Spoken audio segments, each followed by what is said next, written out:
It produced a sound like pouring water onto a hot pan. His mind went blank completely as in a few seconds, he was floating in an empty space. As far as his eyes could see, there was nothing. It was just a red empty space. System, he called out the system, hoping to get some answers from it. However, before he could hear the system, a bright light appeared in front of him out of nowhere. The bright light began to rotate faster and faster. In a few seconds, it grew brighter to the point Michael tried to close his eyes. The light was bright as a small sun. The demon soul has been released.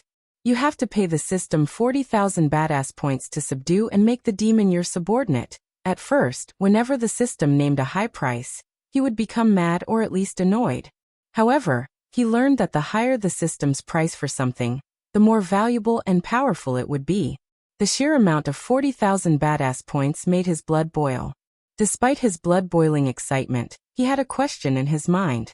Didn't I pay you 15,000 badass points to bring back the demon to life? Just as he said, he paid the system 15,000 badass points at the annual auction when he first bought the stone. He wondered why the system suddenly asked for another 40,000 badass points. 15,000 badass points to bring the demon soul back to life from a long slumber. This 40,000 badass points for making the demon 100% loyal to you. Try to imagine what would happen if you wake a demon that's not loyal to you. Also, what now? When he heard the system drag its voice, he realized it's gonna ask for more badass points. He sighed inside. Currently, he had 70,000 badass points to spend. Initially, he planned to buy some new legendary level spells or upgrade the existing ones before the tournament. Now it seemed like he just had to go without any new spells. If you throw me another 6,000 points, the system can shape the demon soul to your liking. Of course, the demon will be in its ethereal form. To make the demon take a physical form, you need to either upgrade the system and buy a body for the demon, or find a suitable host in this world. Ethereal for Will it affect the demon's power? Although Michael didn't have any idea about a demon or its powers, he first needed to make sure whether the ethereal form affects the demon in any way before spending 46,000 points. It doesn't affect the demon's power until it reaches the soul refining stage. After the soul refining stage, if you don't give the demon a physical body, its cultivation progress will stop. Also, the demon will be several times powerful when it's in a physical form. Don't tell me the demon will be at the arch sensing stage after I spend 46,000 points? Explain how the demon levels up. Also, I have another question. Since the Hydra and the demon are extraterrestrial species, why are they using this world's cultivation level and energy native to this world instead of harnessing other more powerful energies? As I recall, you said the arch energy is the least powerful energy in the universe. No, the demon will be at core formation level because the demon has lost its power with time, ending up at core formation level. The answer to your next question is survival. To survive in this world, no matter the origin of the species, they need to adapt to this world. Hence, their souls will use what's abundant in this world, that is arch energy. The higher they go in the cultivation ladder, their souls and bodies could harness more powerful energies. How long the demon soul is in the slumber state? The system level is currently too low to give you an exact time. Just lowball it. At least for 2 million years, Michael was stunned beyond words. Even after losing its power gradually for 2 million years, the demon would be woken at the core formation stage. He couldn't even imagine how powerful it was before entering the slumber state. Alright, take the 46,000 points. I have something special in mind for my demon. Just imagine how the demon should look like and the system will take care of the rest. In a blink of an eye, the badass points amount dropped from 70,000 to 24,000. The very next moment, the empty red space faded away as he was standing at the lake's edge. He quickly closed his eyes, imagining how the demon should look like. He already had an image in his mind, a butler. He was imagining a black suit-wearing butler in his late teens or early 30s. Despite the butler's ethereal form, he wanted the butler to look like a male with blue eyes, shoulder-length black hair, not completely but somewhat resembling the butler character in Black Butler. Chapter 289. 3 days before Michael returned to Elon continent from the southern continent. It was the same day Noah met Layla to give the Witcher Stone. Lady Alden, you can open your eyes. The Witcher Stone is yours. Noah ended his drama after the Supreme Guardian located the energy source. Layla looked at the red ruby on her palm. She could feel the immense power radiating from within. It was not arch energy, it was pure celestial energy. According to her mentor, there were only 3 Witcher stones in the world. She closed her palm as a bright light appeared from her space ring enveloped the stone. The stone then disappeared along with the light. There's no way of finding what's inside her body. At least not yet. The Supreme Guardian talked to Noah telepathically. Do you think we should ask her for something that could help Andrew win the tournament? Noah thought. No harm in asking. Who knows, she might have something. Andrews was Noah's cousin who was saved by Michael. Although Noah and Andrews were cousins, they were more like brothers than cousins. Noah would do anything for his cousin.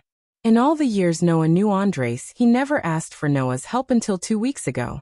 You can take the talisman and leave, Layla coldly said. Lady Layden, can I ask something else? Initially, Noah planned to brew a secret potion that would have helped him if he didn't see Ghost's name on the tournament competitors list.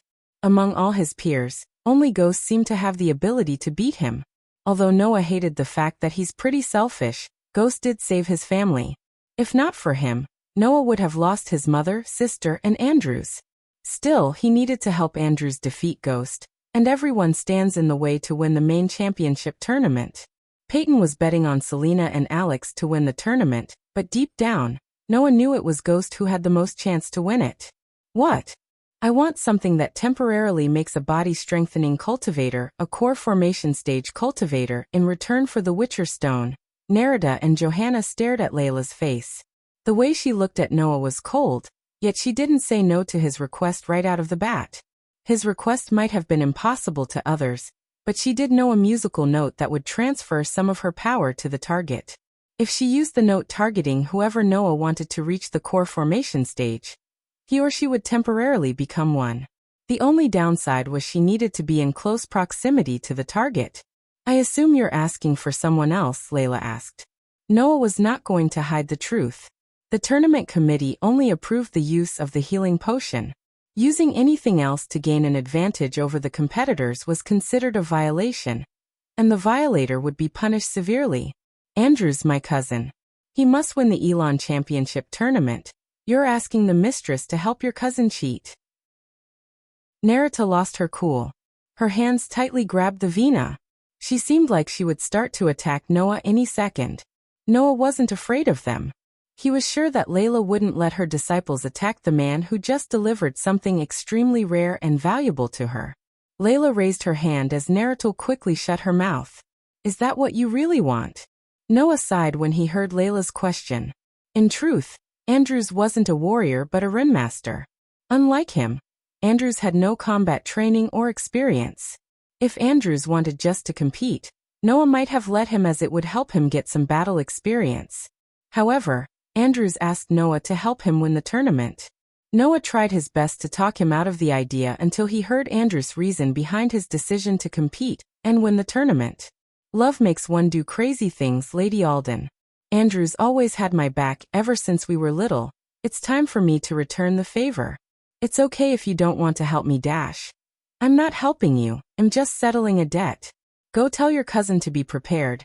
He'll be at core formation when the competition starts, she interrupted Noah before he could finish his thought.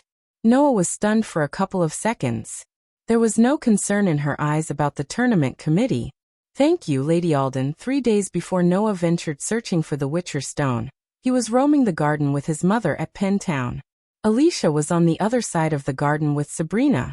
She was training Sabrina for the championship tournament for those under the core formation level. The Golden Bobru followed Samuel the butler into the kitchen to snack on the food. Therefore, Noah was alone with his mother. Where's Dad? Noah asked Diana. He went to the Sunrise sect to buy potions for our soldiers, Noah frowned. What happened to the potions in our warehouse? All the potions in their warehouse were brewed by Noah himself. The Winston family handed out the potions for free. If anyone needed a healing potion in Penn Town, they could ask in any one of Winston's family warehouses.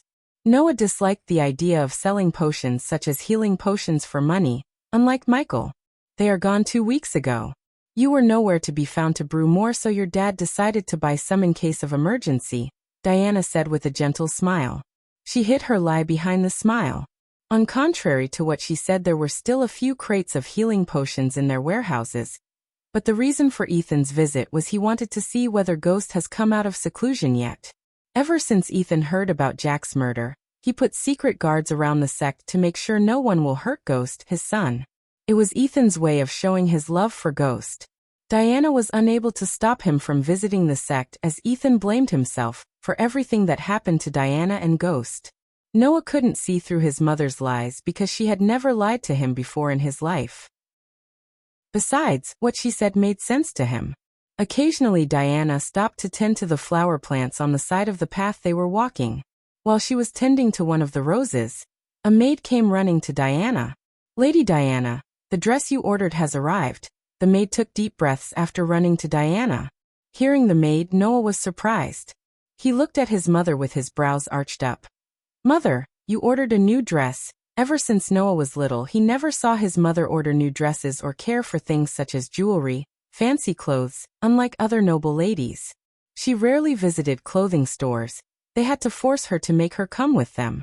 Yet, right at the moment, her face lightened up hearing the maid. I can't go to the tournaments looking dull. She dusted the mud on her hand before walking towards the maid. Really? What have you done to my mother, woman? Noah chuckled as Diana twisted his ear for making fun of her. She was in a good mood. Does Sabi know you're going to the tournament? Noah thought the reason for his mother's sudden interest in new clothes was Sabrina. Since it was Sabrina's first major tournament, Noah was thinking Diana bought new clothes for the occasion. Although Diana was happy to see her daughter compete in the tournament, she was more excited to see her son. She was thankful to the Guardian Guild for preventing the Guardians from competing. She knew she couldn't even imagine her two sons fighting each other. It's a surprise. Your father and aunts are also coming to see the tournament. Other than Ethan, only Imelda, her elder sister, knew about Ghost's identity. Just like her, Imelda was also extremely excited to see her nephew in action. Not only Imelda, but even Sabrina was looking forward to seeing Ghost again. You're coming with us, Noah, Diana firmly said. You know I like to spend time with you guys, so yes, I'm coming. Noah said as he saw Samuel walking towards him from the manor. Young Master Andres is waiting for you at the apple tree. Huh? Did he say why? No, young master, but young Master Andres seemed odd, and also, there's a person with him. Noah frowned hearing Samuel. A person, you say? That person was wearing a hood and cloak, young master. Young Master Andrews said not to ask the person's identity and wanted to meet you immediately. The person with him, is he at the East Side Garden also? Diana creased her brows. Her smile gradually disappeared from her face. Yes, Lady Alden. Young Master Andrews must have a good reason to bring him there. The tree was in the East Side Garden. No one except the core members of their family was allowed to enter the East Side Garden. Noah couldn't help wondering why Andrews brought a stranger to the garden without telling anyone else. Go. Yet if Andrews was asking for Noah, she knew it must be something important. Therefore, she didn't keep Noah with her as she sent him to meet Andrews. Her instincts told her that Andrews is in some kind of trouble, but she trusted Noah to deal with whatever trouble Andrews was in. After bowing his head towards his mother, Noah made his way to the apple tree. Chapter 290. Andrews was standing under the apple tree overlooking the small pond. The lake was at the garden's center with countless herbs, trees and flower plants surrounding it. The air was pungent with the fragrance of jasmine. The lake was no natural basin filled with meltwater, but a luxury addition to the garden built by Ethan's grandfather. The lake was filled with colorful fishes such as the Japanese koi carp and goldfish. They were huge and numerous, each about as long as an adult arm. He gazed across the wind-roughed surface to the lily pads in bloom, their white or magenta petals catching the breeze. He inhaled slowly. Peace. His little piece of heaven in the Winston family manor. While an unsettling look in his eyes, he gently grabbed an apple above him. Under the sunrise, the apples glowed rosier than they do in the day's shine. The branches spread out as if so proud of the bounty they brought and sweetness given within each one. It was a party of colors, a perfect marriage of reds and greens, in blushes of baby pinks and dappled hues of chaos and order. It was a beauty that sprung from simple seeds blessed with mud and rain. On normal days, this tree and the scenery around him used to calm his mind. He learned most of his runes sitting under the apple tree. However, at this moment, even the tree or the scenery couldn't even slightly calm his nerves. The hooded person was standing beside him staring at the beautiful glistening lake. The person was about Andrew's shoulder height. Andrews, the hooded person, spoke with a sweet feminine voice. Contrary to what Samuel was thinking, the hooded person was not a he but a she. The girl concealed all her feminine features with the oversized hood and cloak. What are we gonna do? The girl asked. Her voice overflowed with worry and concern. Andrews gently patted her hand on his shoulder. He tried to hide his anxiety with a smile. One thing for sure, you cannot disobey your father. My family has enough problems as it is. We can't add another one to the list. Let's hope Noah can help us, said Andrews. Because there were no guards inside the garden, the girl rested her head on Andrew's shoulder after he spoke. While they were drowned in their own train of thoughts, Noah entered the garden through the archway. They failed to hear his footsteps as they were too concerned about the upcoming championship tournament. A sliver of surprise could be seen in Noah's eyes when he saw the two of them. It was evident that the other person was a she, as they both looked like couples in a park. Noah never thought Andrews had a girlfriend. He couldn't help wondering why Andrews chose not to tell him or anyone in the family. Andrews, hearing Noah's voice, Andrews' body jerked as the girl immediately lifted her head from his shoulder. They turned back to see Noah looking at them with a frown on his face. Noah, Andrews swallowed a mouthful of saliva. Gradually sweat drops started to form on his forehead, thinking how he's gonna ask Noah's help. Who is that? Noah asked as the girl lifted her hood to show herself. The moment Noah saw her face, he was stunned. For a few seconds, Noah was speechless. Princess Catherine, the girl in front of him, was the princess of Kingdom Bradia. Noah's stomach churned seeing the princess in their garden with no royal guards around her. The girl had a long face, a small nose, and small lips. Her hazel eyes were narrow with thin eyebrows. The golden silky hair was fluttering in the wind. There were no flaws in her beauty. Every inch of her body was perfect, like it was sculpted by the gods themselves. Guardian Noah, the princess curtsied, showing her respect towards Noah. If this was any other day in different circumstances, Noah would have shown proper etiquette by kissing her hand. Princess, what are you doing here?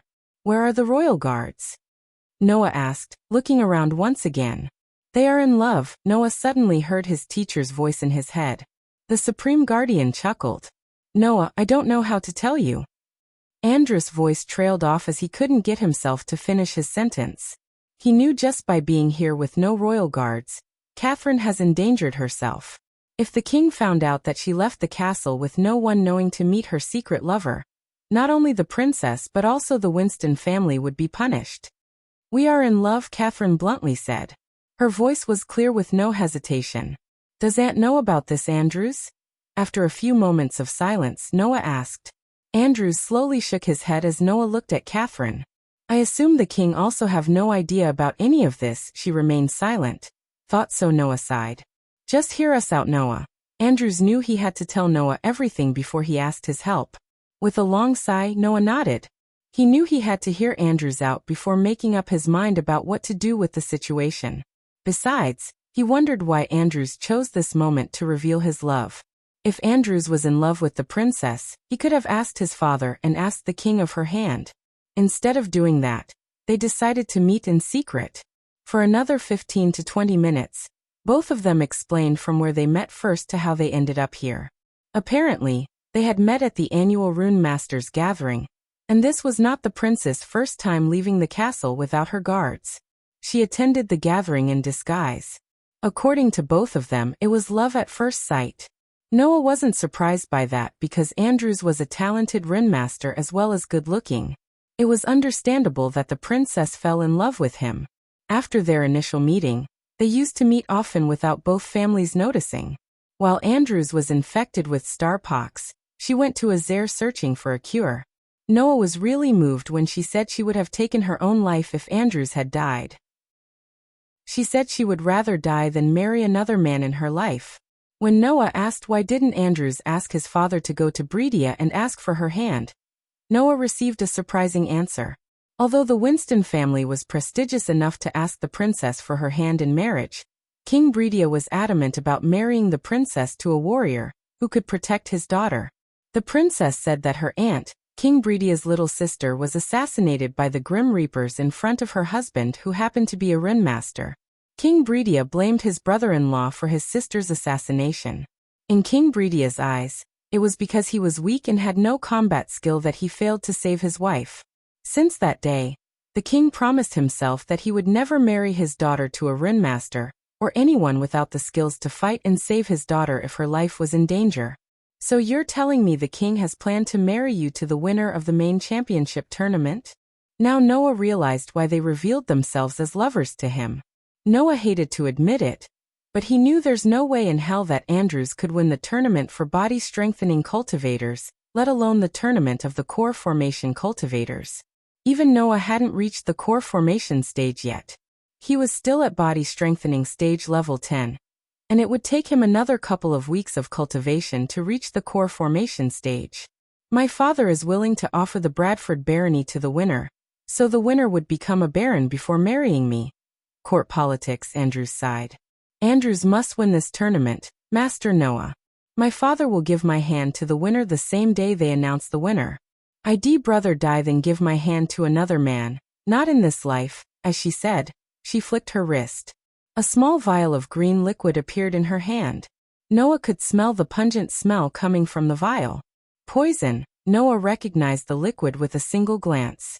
If Andrews don't win this, I will drink this and die. Tears started to roll out of her beautiful eyes. And I will follow you to the afterlife, Kathy. Yet again, Noah was stunned by their words. He couldn't even imagine his loving aunt losing her son. The loss of Andrews would devastate the family, and Noah would never let anything happen to his family. Andrews was like a brother to him, so how could he let him die? A sliver of resolve emerged in Noah's eyes. I'm not supposed to tell you this, but the tournament has been postponed a week from the set date. The committee will announce the news at the end of this week. This gives us exactly 2 weeks to come up with a plan.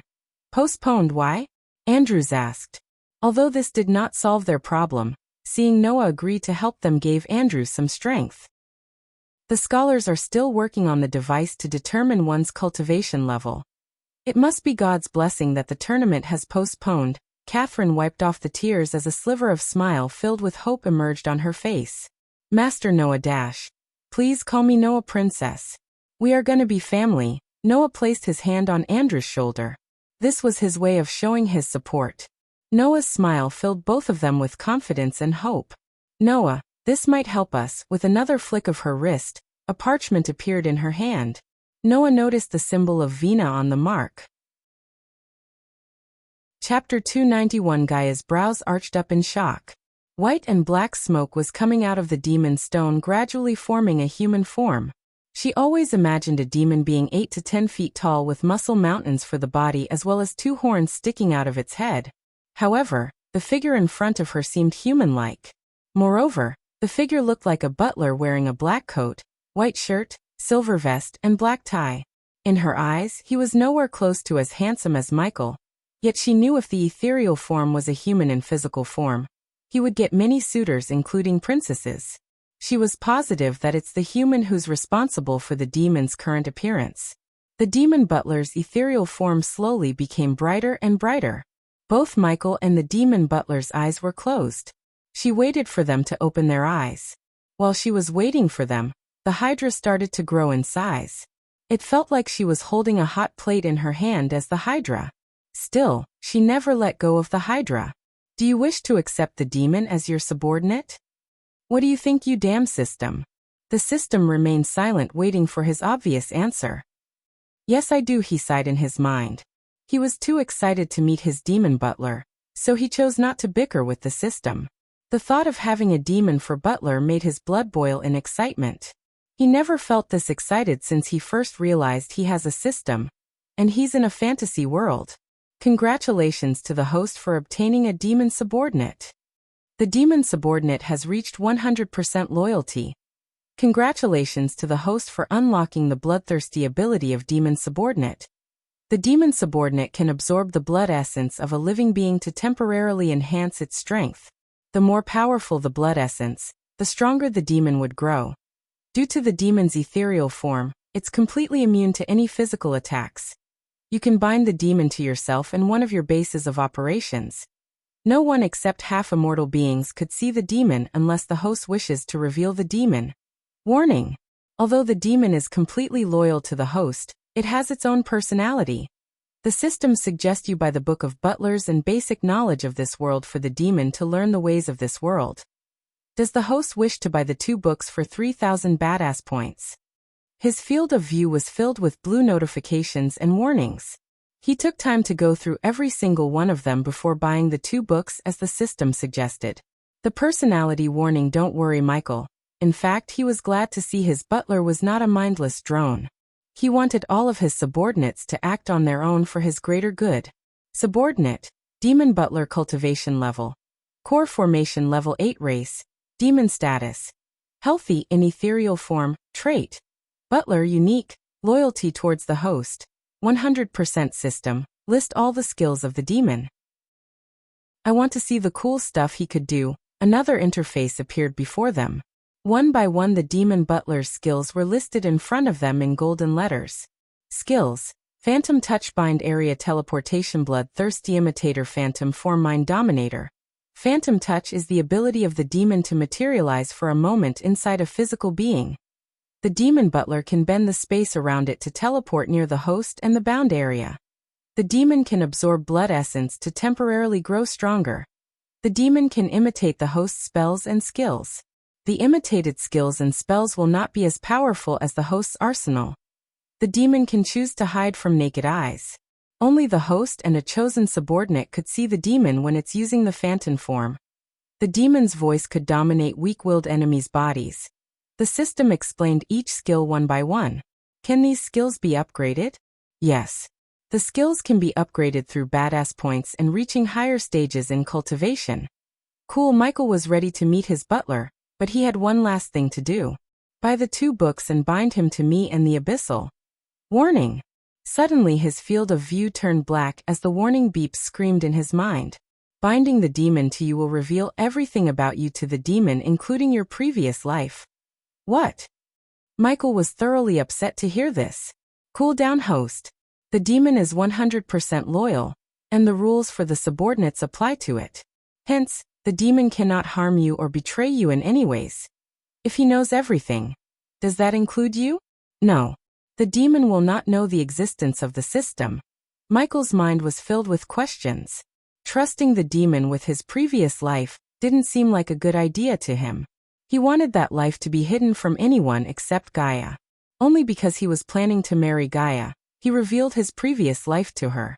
Still, he didn't completely divulge everything that happened on Earth. Think of the demon as the Alfred to your Batman.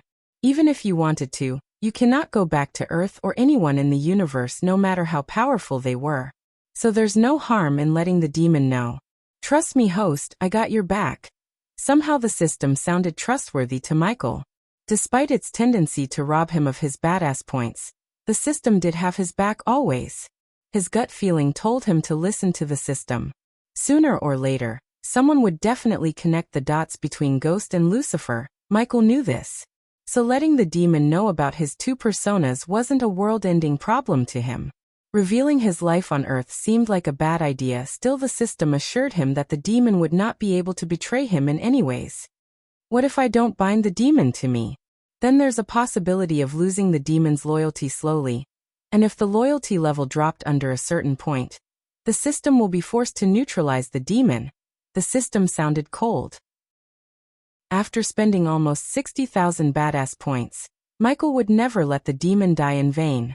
With a heavy sigh, he finally decided to bind the demon. Go ahead, bind the demon to me and the abyssal. Michael felt a tingling sensation within him, like something was getting embedded into his soul itself. The sensation lingered for another couple of minutes before fading away. Now you're all set.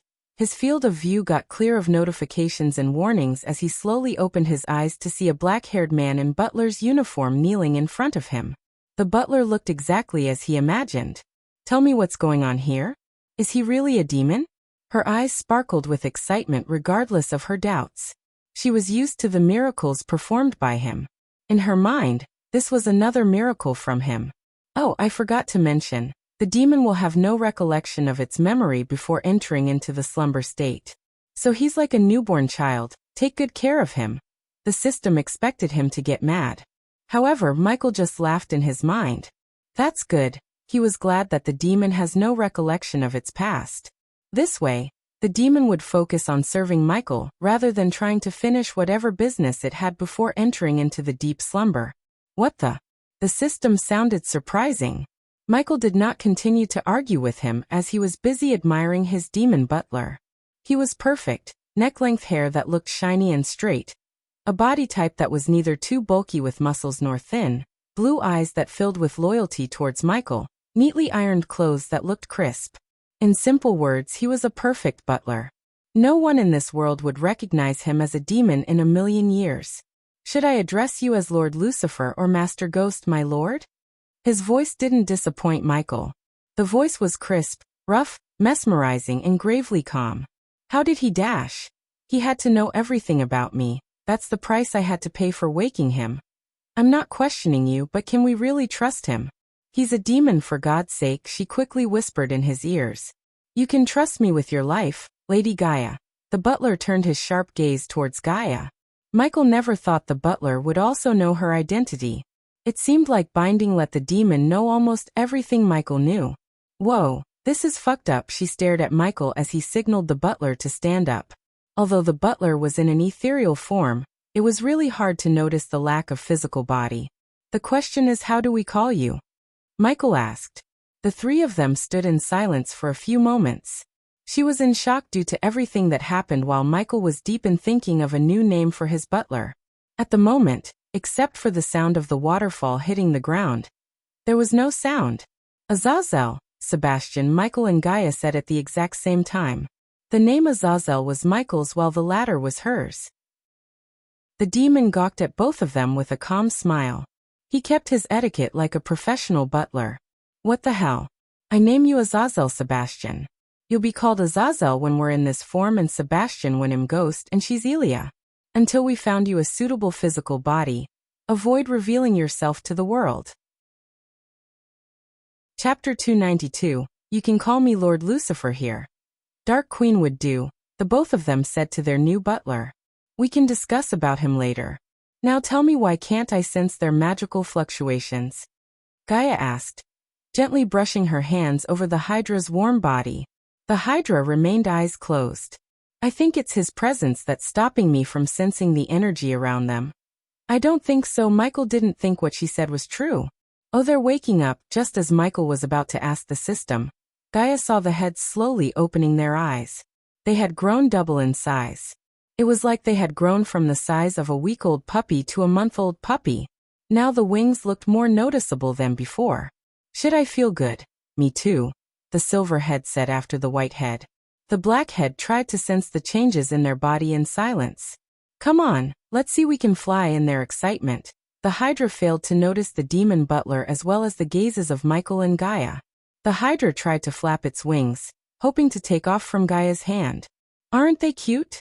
Seeing them bouncing on her hand, Gaia's eyes sparkled. She immediately squeezed the Hydra against her chest, showing them with kisses.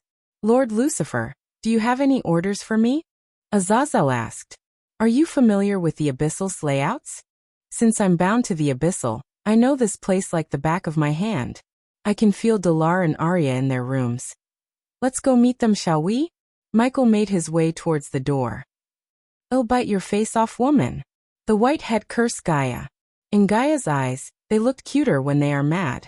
Therefore, she continued to caress them before following Michael. Although the ethereal form of the butler let him hover above the ground, he actually moved like he was walking. Lord Lucifer, I should take the liberty of cleaning this place. I might need to borrow a few undeads from Dilar, Azazel asked Michael after noticing the dust-covered walls and floor. By imagining him as a butler as well as making him learn the Book of Butler, Michael had turned the demon into a professional butler. I think you broke our demon. Why is he looking and talking like a butler? Don't you want a demon for your butler? I do, Michael said while walking towards Arya's room, which was the armory, before he turned it into a room to accommodate Arya and her brothers. I hope you'll come to love your life, Azazel, Michael said. Serving you is what I love, Lord Lucifer. Being your butler is the greatest gift a demon like me could get. I like him, Gaia nodded approvingly. Seems like you have a lot to do here, demon. The white head said, looking at the walls. I'll transform the Abyssal in a few days, lady. His voice trailed off as Michael halted his steps for a moment to look at Azazel. How may I address the three of them, Dark Queen, Lord Lucifer? As far as I know, you haven't named them yet. She's Iag, he's Sarba, and the black is Cain. Together, they shall be called Vidora. She raised her hand high, beaming with pride and excitement. She made the scene as theatrical as possible with her voice and movements. You just spelled your name backward and named her, and spelled Abra's backward and named him, didn't you? The names sound cool, that's all it matters. She gave a thumbs up to him. The white head rolled its eyes yet did not disagree with its name, Iag. The silver head who got the name Sarba had sparkles in its eyes. As usual, the black head remained unemotional. Since the names did sound cool, Michael accepted the names. The moment he accepted the names in his mind, a bell sound ringed in his mind. Congratulations for getting a new familiar, Vidora the three-headed Hydra. Ignoring to look at the familiar tab for the time being, Michael came to Arya's room doorsteps. The door was closed, but they could hear sobbing sounds coming from inside. Knock. Knock. Knock. Michael knocked on the door thrice as the sobbing sound quickly stopped. Who's there? Who do you think? Gaia opened the door to see Arya sitting beside the large bed where her brothers were resting. There were tubes attached to Michael's healing potions running into their bodies. The twins slightly looked better than they were before as the scars caused by various experiments had almost disappeared from their bodies. Their hair and skin had more shininess, indicating their physical recovery. Lord Lucifer, Dark Queen. Arya quickly stood up from the bed before kneeling down before them on one knee. Rise. Michael gestured to her to stand up. He then walked towards Titus and Optimus. Their bodies and souls are healing faster than I expected, except for fewer scars on their bodies. He saw no difference, yet he lied to make Arya feel better. He planned to heal the twins using the badass points, but unfortunately, he had to spend most of his points on Azazel. Compared to the twins, waking Azazel seemed more important than the twins. What does that mean, Lord Lucifer? Arya wiped off the tears from her face. Her hands and legs shivered looking at Azazel. Just his ethereal form freaked her out a little, so she avoided direct eye contact with him. They are recovering, Arya. You might see them waking up sooner than you expect, but it'll take time to regrow their limbs. Really? Finally, her lips slightly curved upwards, revealing a relaxed smile. Now, have you finished the task I gave you?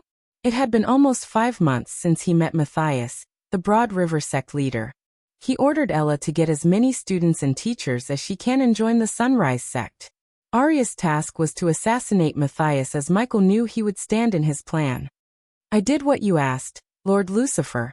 Arya flicked her wrist as an empty vial appeared in her hand. Since Arya was a body refining stage cultivator, and Matthias was at the core formation stage, Michael gave a powerful poison brewed by him to Arya to kill Matthias. He didn't say whether to poison Matthias' food, or cut him with a blade smeared with the poison, because he wanted Arya to think for herself. Good. Practice your combat skills using the netherals.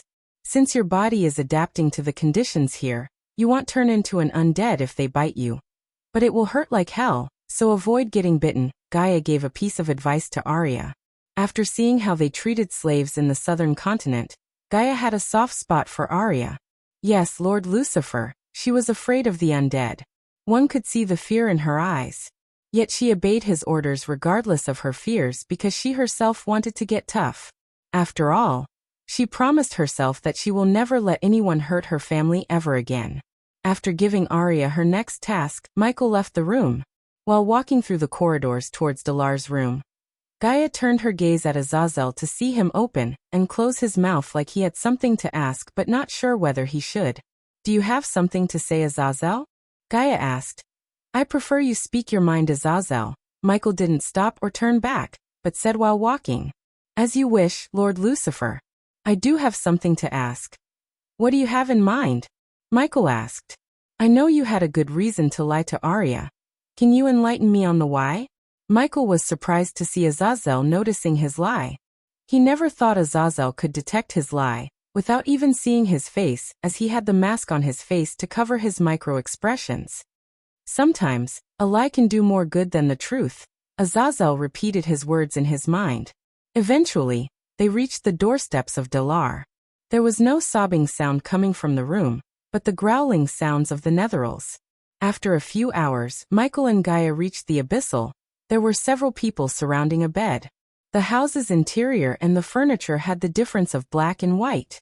The house looked ancient with several holes, long cracks in the walls, and worn-out pantries and wooden racks. However, the sofa cushions, the tea table in the center of the hall, and the bed looked majestic. The house belonged to none other than Michael and Gaia. It was their sect house. Since Gaia ordered them not to touch anything until she returns from seclusion, the workers didn't renovate the house. No one would enter Ghost's house except Raylene, little Cindy, and Nightmare. The first two would get inside the house to keep it from getting dust-covered. Nightmare usually rested with Claire, as he was not used to sleeping alone. However, at the moment, several people were inside Michael's bedroom itself. "Please, Cindy, just a little." Raylene was sitting on Michael's bed with a tiny bowl of soup in her hand. Cindy was lying on the bed covering up to her neck with Michael's blanket. The little girl was shivering. Her usual playful child smile was nowhere to be found. "I want Big Brother and Sister Elia right now." Cindy tried to raise her voice, yet only a whisper came out of her mouth. Raylene turned her head helplessly looking at Claire. "I don't want the bad man to hurt me like he did to Brother Jack." Raylene's eyes began to water up. Ever since Claire found out Jack's body in his own pool of blood, the little girl was severely traumatized. Not even Nightmare could calm her as the girl was asking for Ghost and Elia. Raylene tried to take the girl home, but she refused to leave Ghost's home. "Look, if you drink this soup, I will bring Ghost and Elia here." Claire sat beside Raylene gently brushing Cindy's forehead. "You said the same thing yesterday," Cindy sobbed while tightly holding onto the blanket. "Sect leader Claire." Suddenly a male disciple rushed into the home. He was taking heavy deep breaths in exhaustion. "Brother Ghost." Brother Ghost and Sister Elia has come out of the seclusion. Another chapter will be up today. Stay tuned. Chapter 293. Raylene and Claire immediately stood up from the bed as the bed was on fire after hearing the disciple. The disciple standing in the room with Claire heaved a heavy sigh of relief, beaming in joy. "Where are they?" Claire asked. She felt like an immense amount of pressure was being lifted off her shoulder. "They are at the foothills and coming here, instead of flying here." It was Michael's idea to land at the foothills and take a stroll. He wanted to see how the sect has changed since he left. "Go wake up Nightmare, he's at my house with the baby." "Yes, sect leader." The disciple left the room in a hurry to wake up Nightmare, who was sleeping with Cindy's brother. Despite his big scally terrorizing body, Nightmare was pretty gentle with the baby. No one in the world would have believed that Nightmare, a dragon, loved babysitting. "Brother!" Cindy jumped off the bed full of energy. Before they could stop her, she leaped out of the bed, running towards the outside. The others couldn't do anything but follow behind the little girl. Hearing that Ghost had returned, Cindy ran outside showing no signs of fever or exhaustion. When Claire reached outside, she saw disciples rushing towards their dormitory in fear. Only a few daredevils remained outside of Ghost's house to see his and Elia's reaction to Jack's death. "Where are they?" Cindy shouted at one of the disciples waiting for Michael. She kept bouncing from the ground to see the distance. It took everyone a few minutes before vaguely noticing two figures in black slowly walking towards them. "Look, Brother Ghost is back." "Is that really him?" "Wow, he looks different." "Of course it's Brother Ghost." "Who do you think walking beside him?" "That's Sister Elia you've been telling us about." "Sister Elia gonna lose it." "Just let sect leader Claire break the news." The disciples began to chit-chat.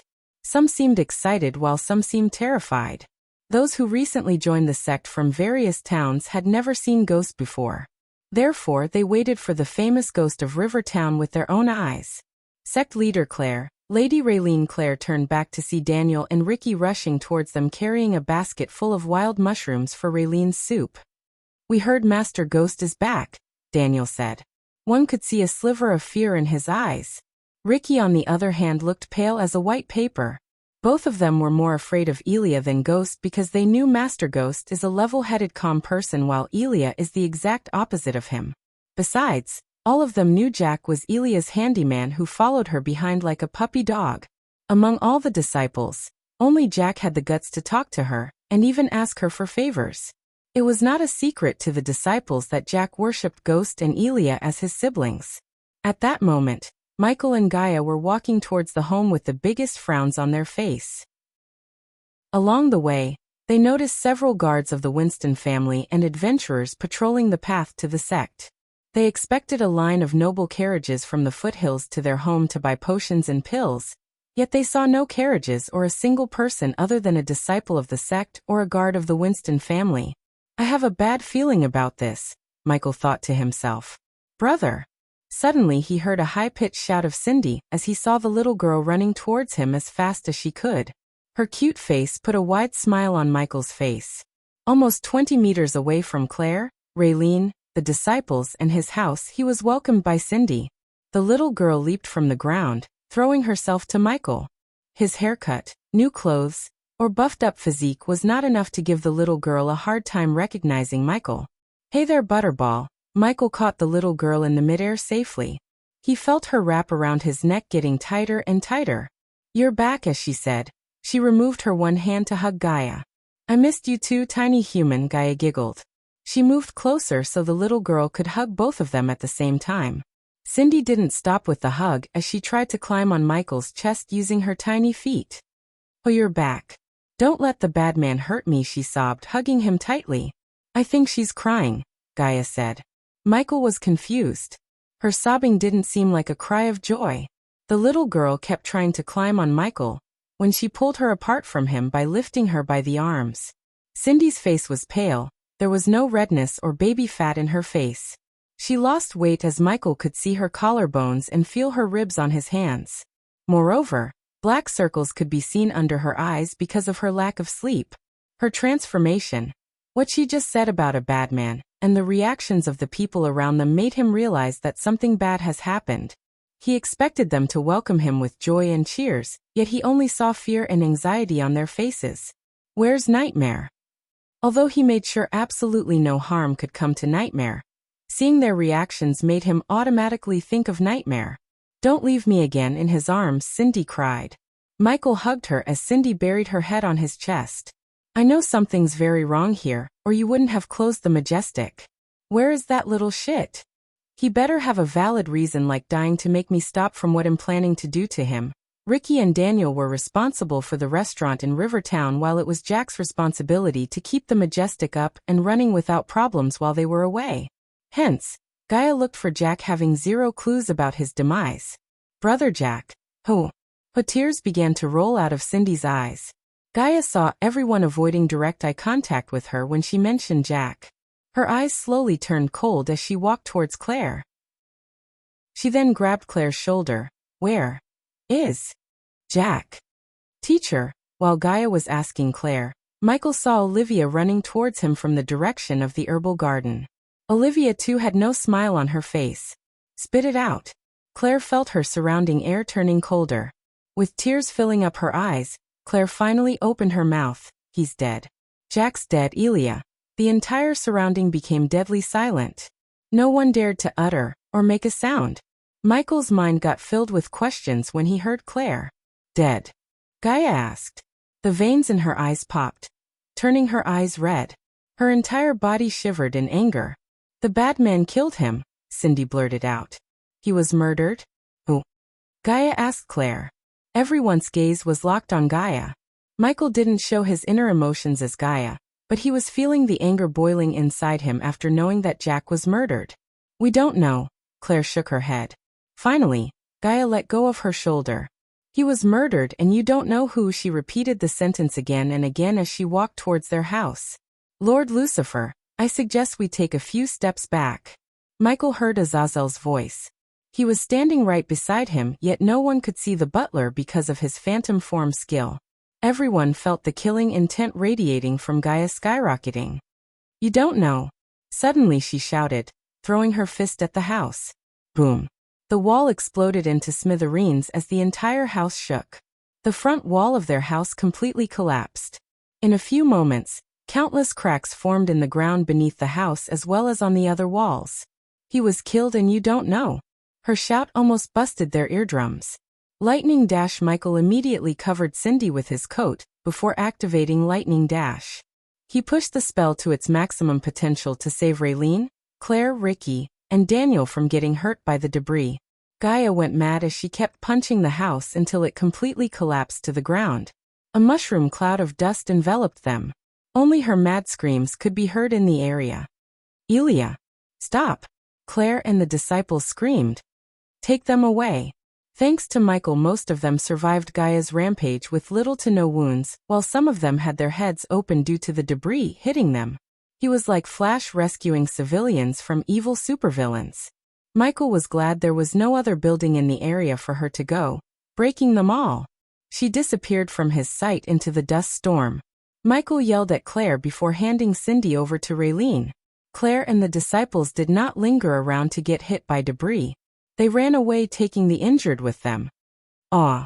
Michael heard her mad shout coming from the ruins. It was obvious she completely lost control of her anger. Unlike Michael, she wasn't trained to control her emotions and anger. Michael wanted to stop her before she harmed others and herself. Cracks of lightning surrounded him as he was about to rush into the ruins of his house, when he saw a red ball dashing into the ruins from the skies. Nightmare. Chapter 294. Michael activated the lightning dash to rush into the ruins. Wind blast. While running into the dust cloud surrounding the ruins, he raised his hands, sending several blasts of wind to clear the rubble and the dust. The powerful wind blasts cleared the dust in a few seconds, revealing Nightmare and Gaia. For a moment, Michael couldn't recognize the dragon. When he left for the southern continent, Nightmare was the size of his hand. Now it stood almost 3 meters tall and 10 meters long. He was not as big as Smog, but not small either. Nightmare's crimson-red scales glistened under the sunlight. Nightmare was holding down Gaia against the ground. He held onto her hands, preventing her from destroying and attacking him in rage. Ghosty. When Nightmare saw Michael walk out of the dust, his vertical pupils became rounded. Even Nightmare's voice became rough and gritty, suitable for a majestic dragon. "Get off me." The momentary distraction was enough for Gaia to fight against Nightmare's hold. She gritted her teeth, slowly lifting Nightmare's hands. Both Michael and Nightmare were stunned to see her strength.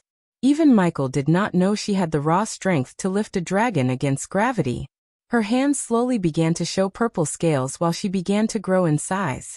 In addition to the scales and growth in size, Nightmare noticed her eyes transforming into those of a cobra. Michael rushed into her side before she fully lost control of the innate ability that keeps her in human form. Visible to the naked eyes, she was becoming more and more like a snake. The purple scale had covered up to her neck, while below her waist transformed into one long snake body. "Shit, system, I need a powerful sleeping potion ASAP. 1000 badass points. Quick. I cannot hold her much longer," Ghosty. Nightmare growled as Michael came to Gaia's side. "You idiot," Michael cursed her before forcing the potion down her throat. She frantically wiggled, spitting the potion on both Michael's and Nightmare's faces. Still, she couldn't overpower a dragon and Michael. Let go. Finally, a few seconds after Michael forced the potion down into her mouth, she started to lose consciousness. Her body gradually shrank back to her normal human form. Sigh. "I wish we had reunited under different circumstances." Ghosty. Nightmare lowered himself to rest his head on Michael's shoulder. Michael wrapped his arm around Nightmare's neck, gently patting his warm body. "Me too, buddy, me too." To Michael's surprise, Nightmare shrank himself to the size of a 3-month-old German Shepherd.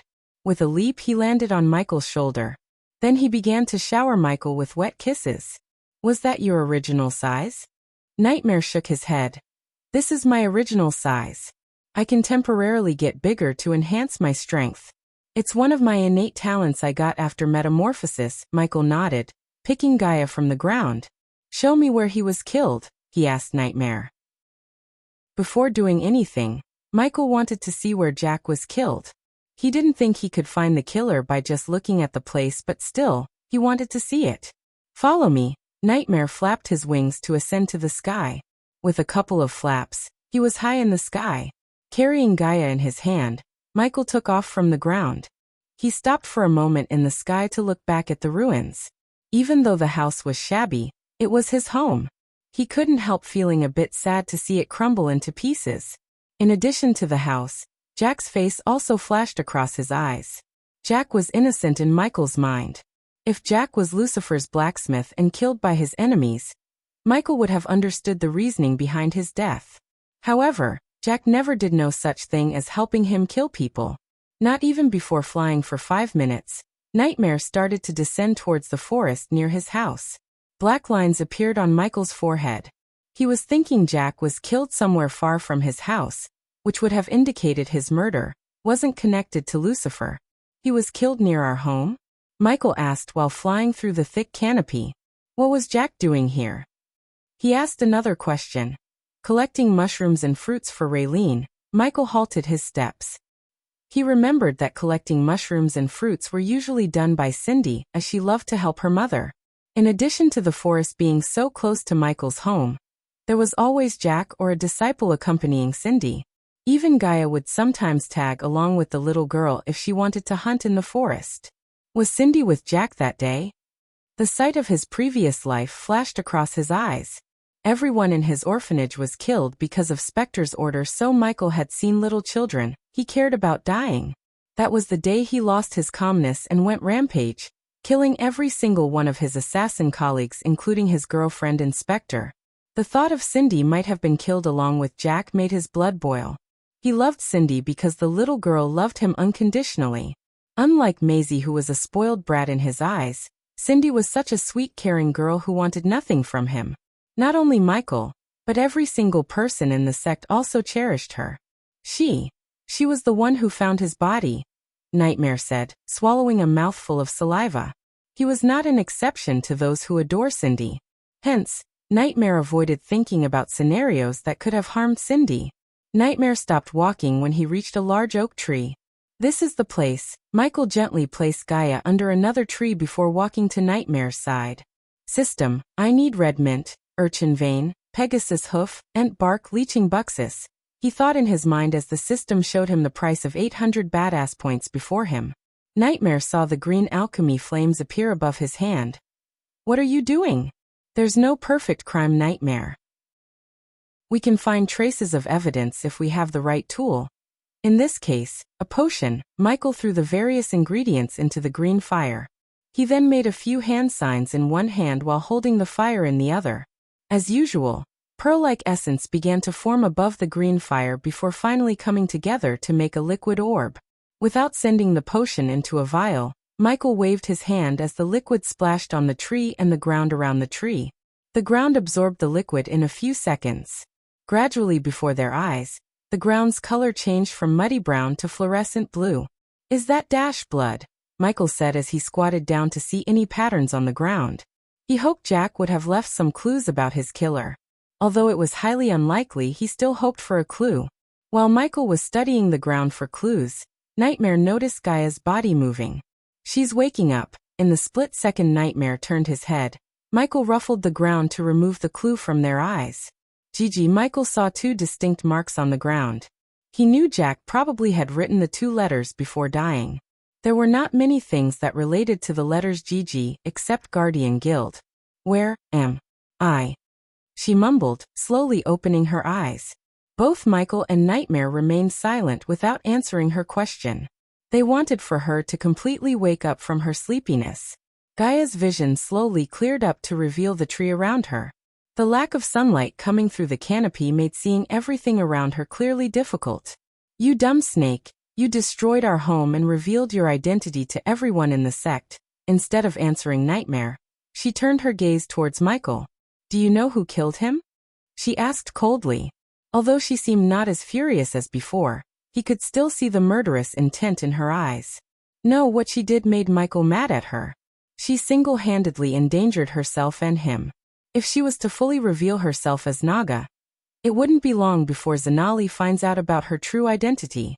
At that time, she would be killed or imprisoned along with him. If she began to act crazy every time someone close to them was murdered, his enemies would use this to their own advantage. Keeping a calm head was always important to stay ahead of their enemies. Until he was sure that she wouldn't lose her mind again like that, he decided not to tell about the Guardian Guild.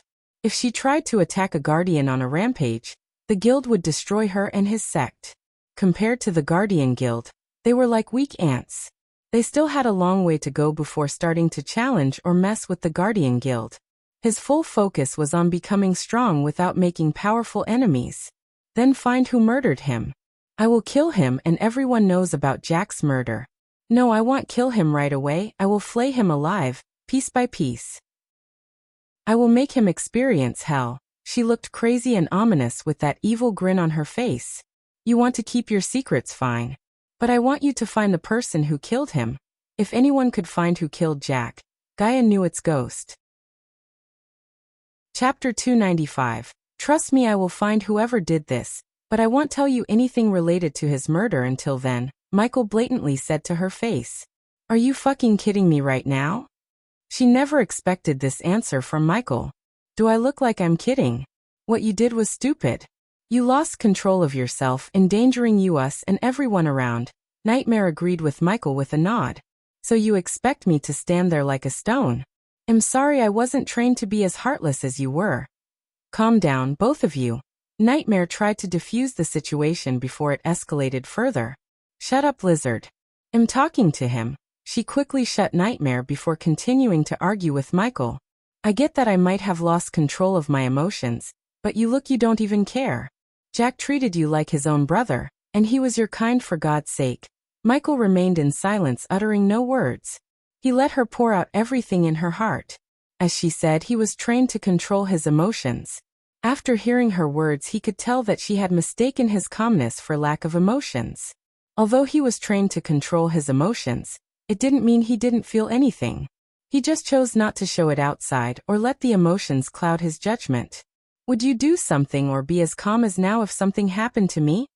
It was evident that her anger slowly turned towards Michael. She expected him to find the person who killed Jack without a delay. Yet hearing that he had no intention to let her know anything regarding the investigation until he finds the scumbag responsible made her blood boil in anger. Moreover, she felt like he didn't trust her after everything they went through together. So you'll only trust me as long as I behave to your liking? She stopped talking, expecting him to say something. By acting the way you did, what did you gain? Did you find out who killed Jack? Michael simply asked two questions instead of explaining himself. She kept opening and closing her mouth without an answer to give. You asked if I would be as calm as now if something happened to you.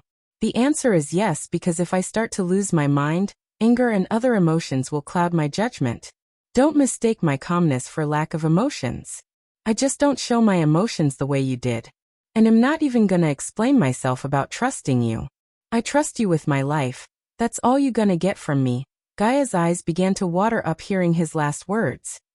I thought you would know this after everything we went through. After speaking these words, Michael took off from the forest, leaving Nightmare and Gaia behind. He wanted some time alone to process everything that just happened. Her words hurt him, even though he hadn't realized it yet. Are you happy now, Snake? Puffs of smoke came out of Nightmare's nostrils. How could you even ask him whether he trusts you or not? Has he done anything without including you? Jack would have never wanted this. Tears began to roll out of her eyes as Nightmare continued. Even now he chose not to tell you anything because he wants to protect you. Hear my words, Snake. You won't find someone who trusts and loves you as Ghost. Not in this lifetime. Not ever. She broke down to the ground, crying.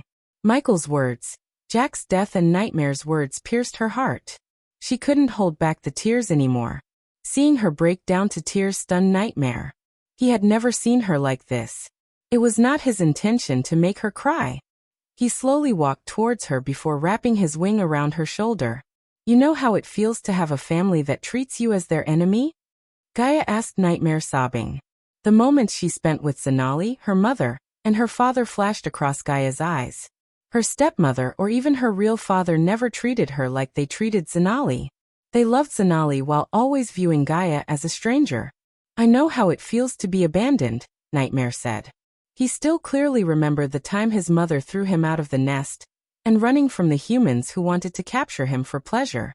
Until he drew his last breath, he would never forget the first time he saw Ghost.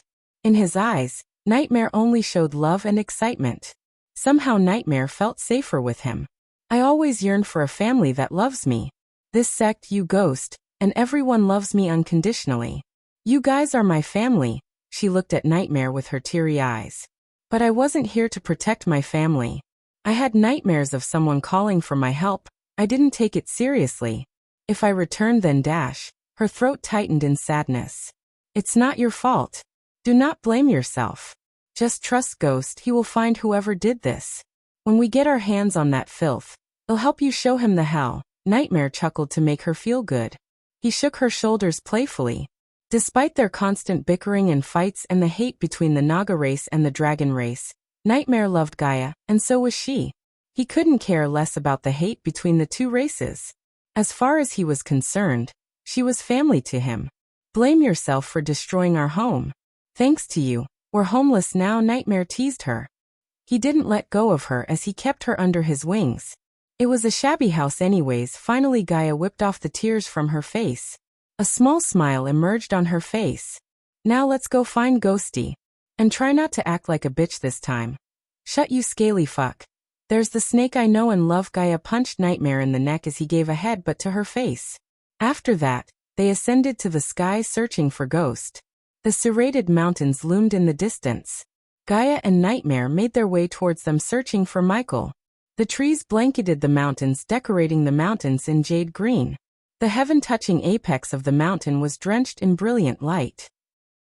All across their line of sight, the tips of the mountain range stuck up like a row of thorns. Atop the tallest mountain top, Michael was standing alone. His black coat was fluttering in the wind backward. From the mountain top, he could see the entire sect and the river town on the horizon. He had never come to this place before, but he regretted that, seeing the calmness it gave to his soul and mind. Looking at the sky, he saw Nightmare and Gaia flying towards him. The demon butler was standing behind him, uttering no words. He let Michael enjoy peace and calmness. After a couple of minutes, they landed behind Michael. Human Michael heard Gaia's voice. She sounded meek, gentle, and apologizing. He kept gazing at the view before him as Nightmare and Gaia slowly made their way towards him. I'm sorry, she hugged him from behind, burying her head on his back. It's that dash. You don't have to explain yourself to me, Michael interrupted her. You spoke your mind. His distant words began to hurt her. You're right, I'm not gonna explain myself to you.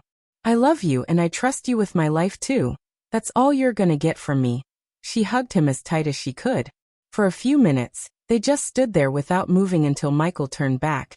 I promise I won't lose my mind again, Gaia said, looking him directly in the eyes. No, you won't. Michael caringly embraced her.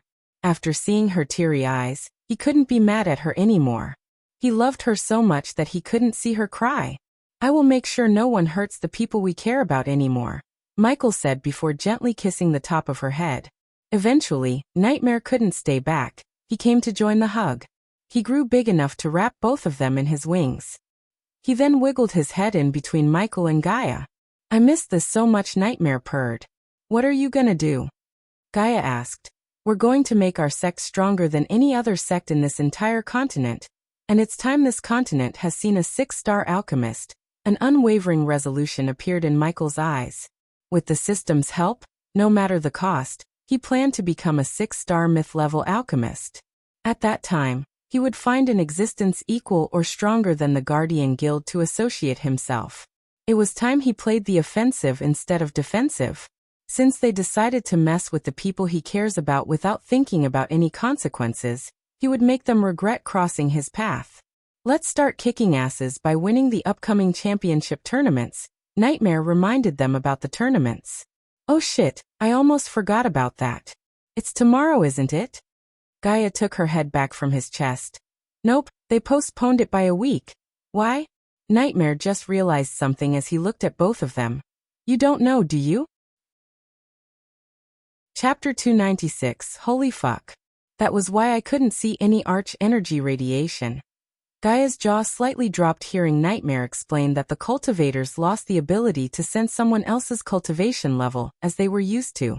Nightmare noticed Gaia and Michael keep looking at each other with their brows arched up. Don't tell me that you two were somehow involved, Nightmare sighed. It didn't really surprise him. Gaia was staring at Michael like a thief caught in the act. You could say that, Michael grinned. You're smiling. Nightmare tilted his head in confusion. As far as he knew, there was nothing good that could come out of the current world situation. Ever since Hydra's scream messed up arch energy waves in the world, crimes of the rogue cultivators had been increased. The Hydra's scream worked like an EMP that short-circuited the energy radiation of the world, producing many known and unknown issues. Most defense arrays relied on sensing the arch energy radiations coming from a cultivator. Since the Hydra's scream changed the way the radiation coming from someone's body, the arrays were rendered useless. Hence, the rogue cultivators capitalized on this opportunity to thieve, murder, and commit heinous crimes around the continent. The ability to hide the arch energy radiation was what made Arya such a valuable asset to Michael. But now, practically everyone had her ability. Before we tell you what happened in the southern continent, I have a few things to take care of. Let's return to the sect. And thanks to you, we're homeless now. Michael flicked her on the forehead. That's what I said, hee hee hee. Nightmare laughed as she rolled her eyes. You two are not gonna let this one go, are you? Nope. Nightmare shook his head before taking off to the sky along with Michael and Gaia. Flying for a couple of minutes from the hilltop was enough to reach the ruins of their home. Michael slowly descended from the sky to see several disciples cleaning up the ruins. The disciples were shifting through the rubbles to salvage something. Yet all they could manage to salvage were big pieces of the sofa, Michael's bed, and the board of Majestic. Brother Ghost. The disciples welcomed Michael with fear-mixed smiles. They avoided eye contact with Gaia. After seeing what she did, they were freaked out. Why are you guys doing this? Get the adventurers or the constructions workers for this job. To make the sect the strongest, almost all the disciples needed to be better than the disciples of the other sections. By better, Michael meant powerful, disciplined, smart, hardworking, and humble, unlike those pricks like Alex or Selena. But Brother Ghost, it would cost us. A female disciple who was in the sect from its downfall said, scratching her head. The dwarf is gonna ask for a good chunk of coins anyways, so leave all the hard work to him and his people.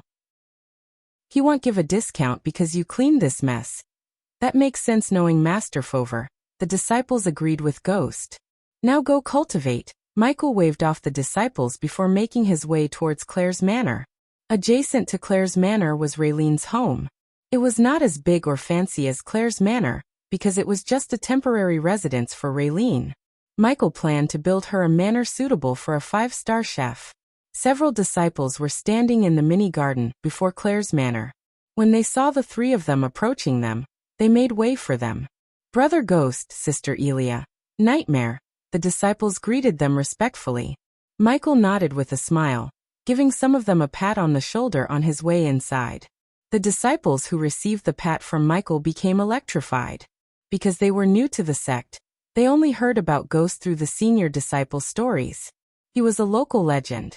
They kinda expected him to be like the celebrity disciples like Alex, Selena, or Victoria, who wouldn't even look at the ordinary disciples like them. Yet not only Michael smiled at them, he even patted some of them on the shoulder. It was a simple gesture from Michael's side, but for the disciples, it was a big thing. Wow, he looks so different in close. Did you see that? He smiled at me. He patted me on the shoulder. The seniors were right about him. He's so friendly. He has a dragon. What do you think his current cultivation level would be? And how strong is the dragon and Sister Elia? The disciples began to chatter among themselves, looking at Michael walking into the manor. The smell of this world's paint was sweet, kinda like roses. Even after completing the construction work a month ago, the smell still lingered in the air. The corridors were rather empty with no vases, paintings on the walls, or chandeliers to light the house. Only when he reached the hall, he could see a few crude sofa sets as well as a chandelier decorating the hall. The sofa sets were made of bamboo, as a large tea table made of redwood occupied the space before the sofas at the center. Claire and Elder Reiner were discussing something with serious faces. He saw Cindy sitting on the sofa beside Claire. Cindy wrapped her hands around Claire's hand. When Cindy noticed Michael, her face brightened up like someone lit a candle in her head. But when she saw Gaia, the little girl hid her face behind Claire's hand in fear. Realizing that she made Cindy afraid of her, Gaia really regretted her actions. Cindy kept gawking at Gaia hiding behind Claire's hand. Ghost. Elder Reiner, you look good. Every time he saw Elder Reiner, he reminded Michael of Gandalf the White with his long white beard and white robes. If he had a staff in his hand, he would be exactly like Gandalf. You look different. What happened to your hair? Elder Reiner laughed. The situation somehow turned less solemn. Come here. To Michael's surprise, Elder Reiner stood up to give him a hug. Welcome back, young man. Meanwhile, Gaia went to sit beside Claire, right next to Cindy. She grabbed Cindy's head, slowly turning it towards her. What? Are you afraid of me now? Even the grown-ups were terrified when Gaia lost control of her anger. Therefore, it was understandable when Cindy felt the same way as the others. Michael and Elder Reiner sat on the sofa silently looking at them. Nightmare quickly shrunk himself, so he could rest on Michael's lap comfortably. A little, Cindy said meekly. I'm sorry that I made you afraid, Cindy. But didn't I say I don't like scared little girls? I'm not scared. Her voice sounded like a scared cat. But you're scared of me, she asked, lifting Cindy from the sofa by arms. Claire couldn't help smiling seeing how Cindy was in Gaia's arms like a puppy. Look at you, avoiding eye contact. I won't speak to you again if you're afraid of me. No, she quickly shook her head after getting threatened by Gaia. Are you scared of me? She asked again. Please promise you won't stop talking to me, Cindy pleaded with teary eyes. Cindy loved Gaia and Michael too much as she couldn't even imagine either of them staying mad at her. Promise me you won't be scared anymore and will be a strong girl. I promise. I can't hear you. I promise. Cindy raised her voice. Gaia smiled, embracing the little girl. Cindy hugged her back before giving a loving kiss on Gaia's cheek. Claire ruffled Cindy's head as Elder Reiner laughed in joy. Teacher, you're here. Suddenly he heard Olivia's voice as he turned back to see her rushing towards them with a letter in her hand. So have you done trying to kill us? Thanks to you, teacher is now homeless. Olivia didn't seem afraid of Gaia but mad at her. Instead of handing over the letter to Michael, she yelled at Gaia with her hand on her waist. Nightmare immediately burst into laughter. For God's sake, this is the third time I heard he's homeless thanks to me. Gaia smacked her forehead. You can stay in the guest room, Claire said, but Michael shook his head. Thank you, sect leader, but I'm planning to go to River Town, so we'll stay in the restaurant. I'll also send Daniel or Ricky to bring Fover here to build a new home in Majestic. In addition to his trip to the River Town, Michael didn't want to stay with Claire, because it might create some unwanted rumors that might affect her future when it comes to marriage. Take a seat, Olivia. Claire didn't force Michael as she just nodded at him. She then turned her gaze towards Olivia. In Michael's eyes, Claire seemed different than the girl he first met. The way she was sitting, her posture, the way she talked, everything changed.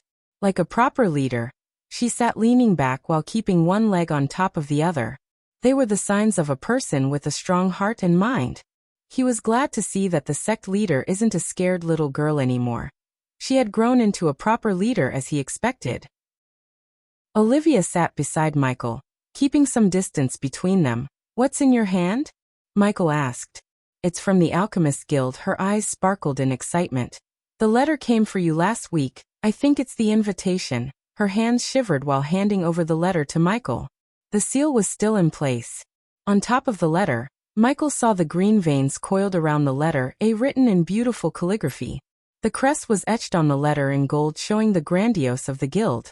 Under their gazes, Michael broke the seal to open the letter. After a few seconds, they saw Michael snicker.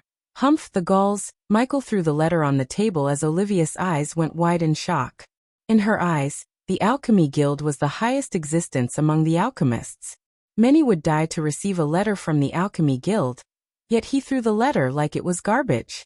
They want me to compete in the upcoming Grand Alchemist competition. After hearing Michael's words, they understood the reason behind his reaction. Compete? They should invite you to judge. Asking a 5-star alchemist to compete with amateurs is an insult. Elder Reiner raised his brows. So you're not gonna go? Olivia asked. I'm going to attend. Not to compete, but to show those idiots the difference between me and them. It's time they learned who's the real number 1 inch. Chapter 297. Why did they do that? Olivia mumbled under her breath.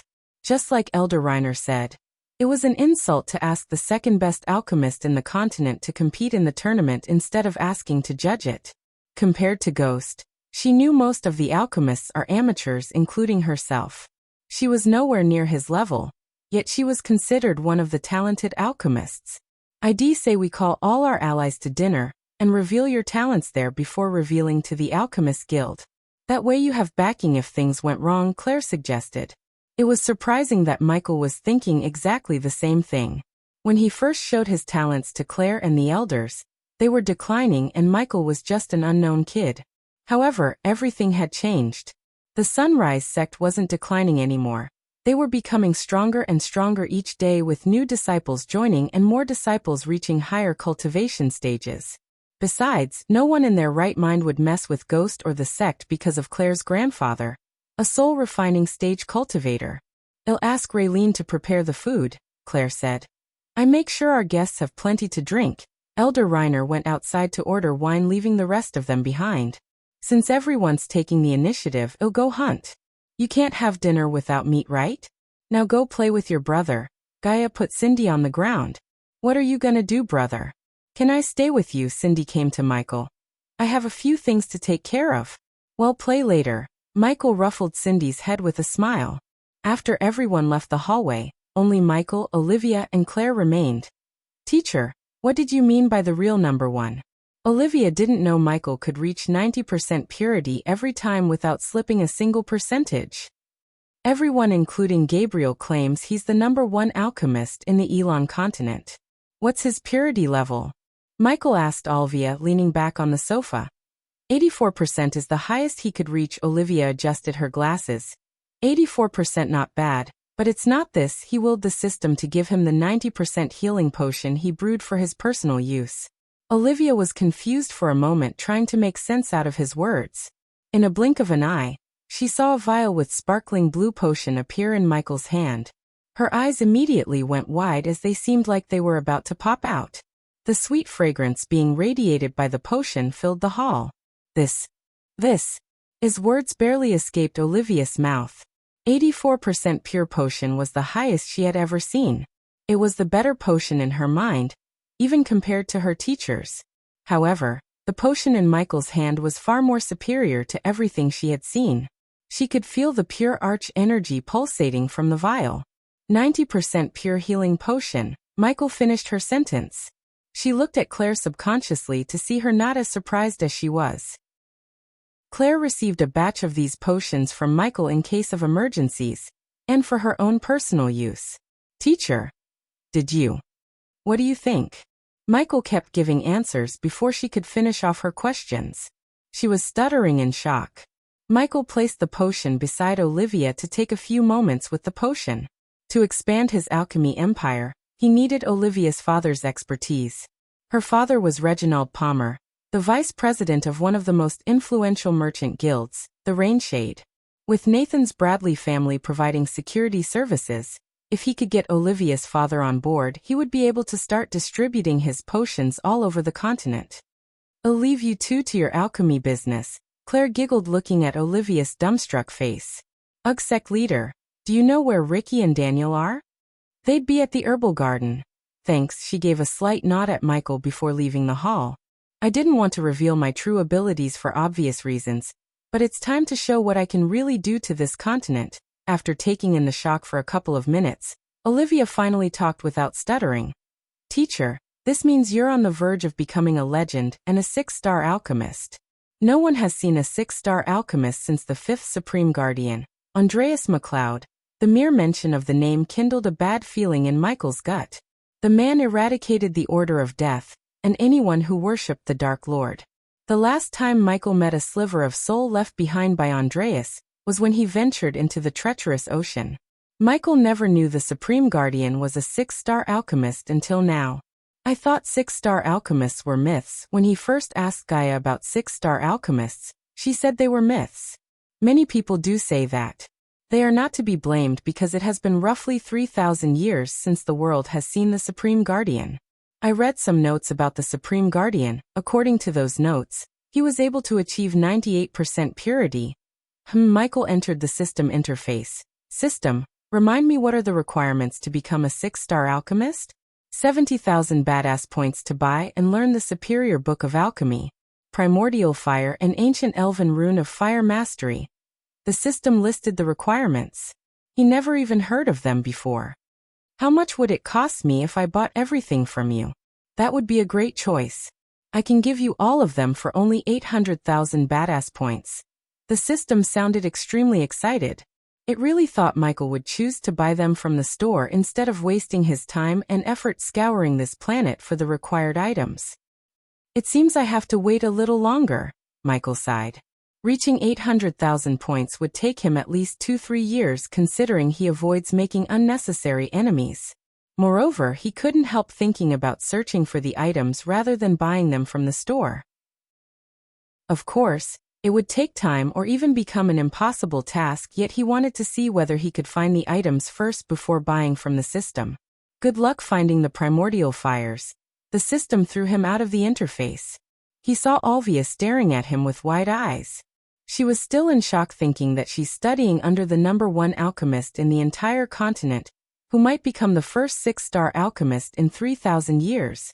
Meet me at Raylene's home in 2 hours and keep this a secret between us. Michael stood up. Of course. Teacher, can I ask you something?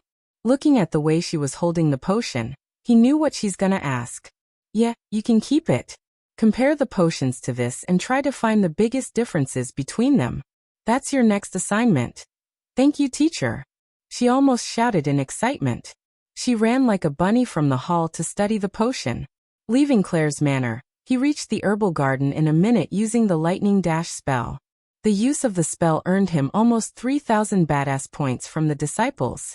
When he reached the herbal garden, he saw dozens of disciples working the field, studying and tending to the herbs.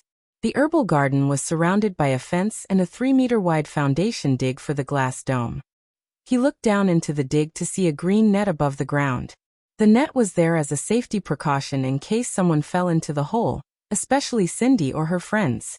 Looking at the green fields blanketed the ground like a jade blanket, the colorful exotic flowers dancing in the wind, the glistening fruits hanging from 6-feet-tall trees, the sprouts craning their heads from the ground as well as the saplings made him feel proud. The air he inhaled was mixed with sweet and medicinal fragrance permeated from the herbs. He even saw several colorful flocks of birds that he had never seen in his life. Some of the birds were standing on the tree branches while some scoured through the ground for insects to eat.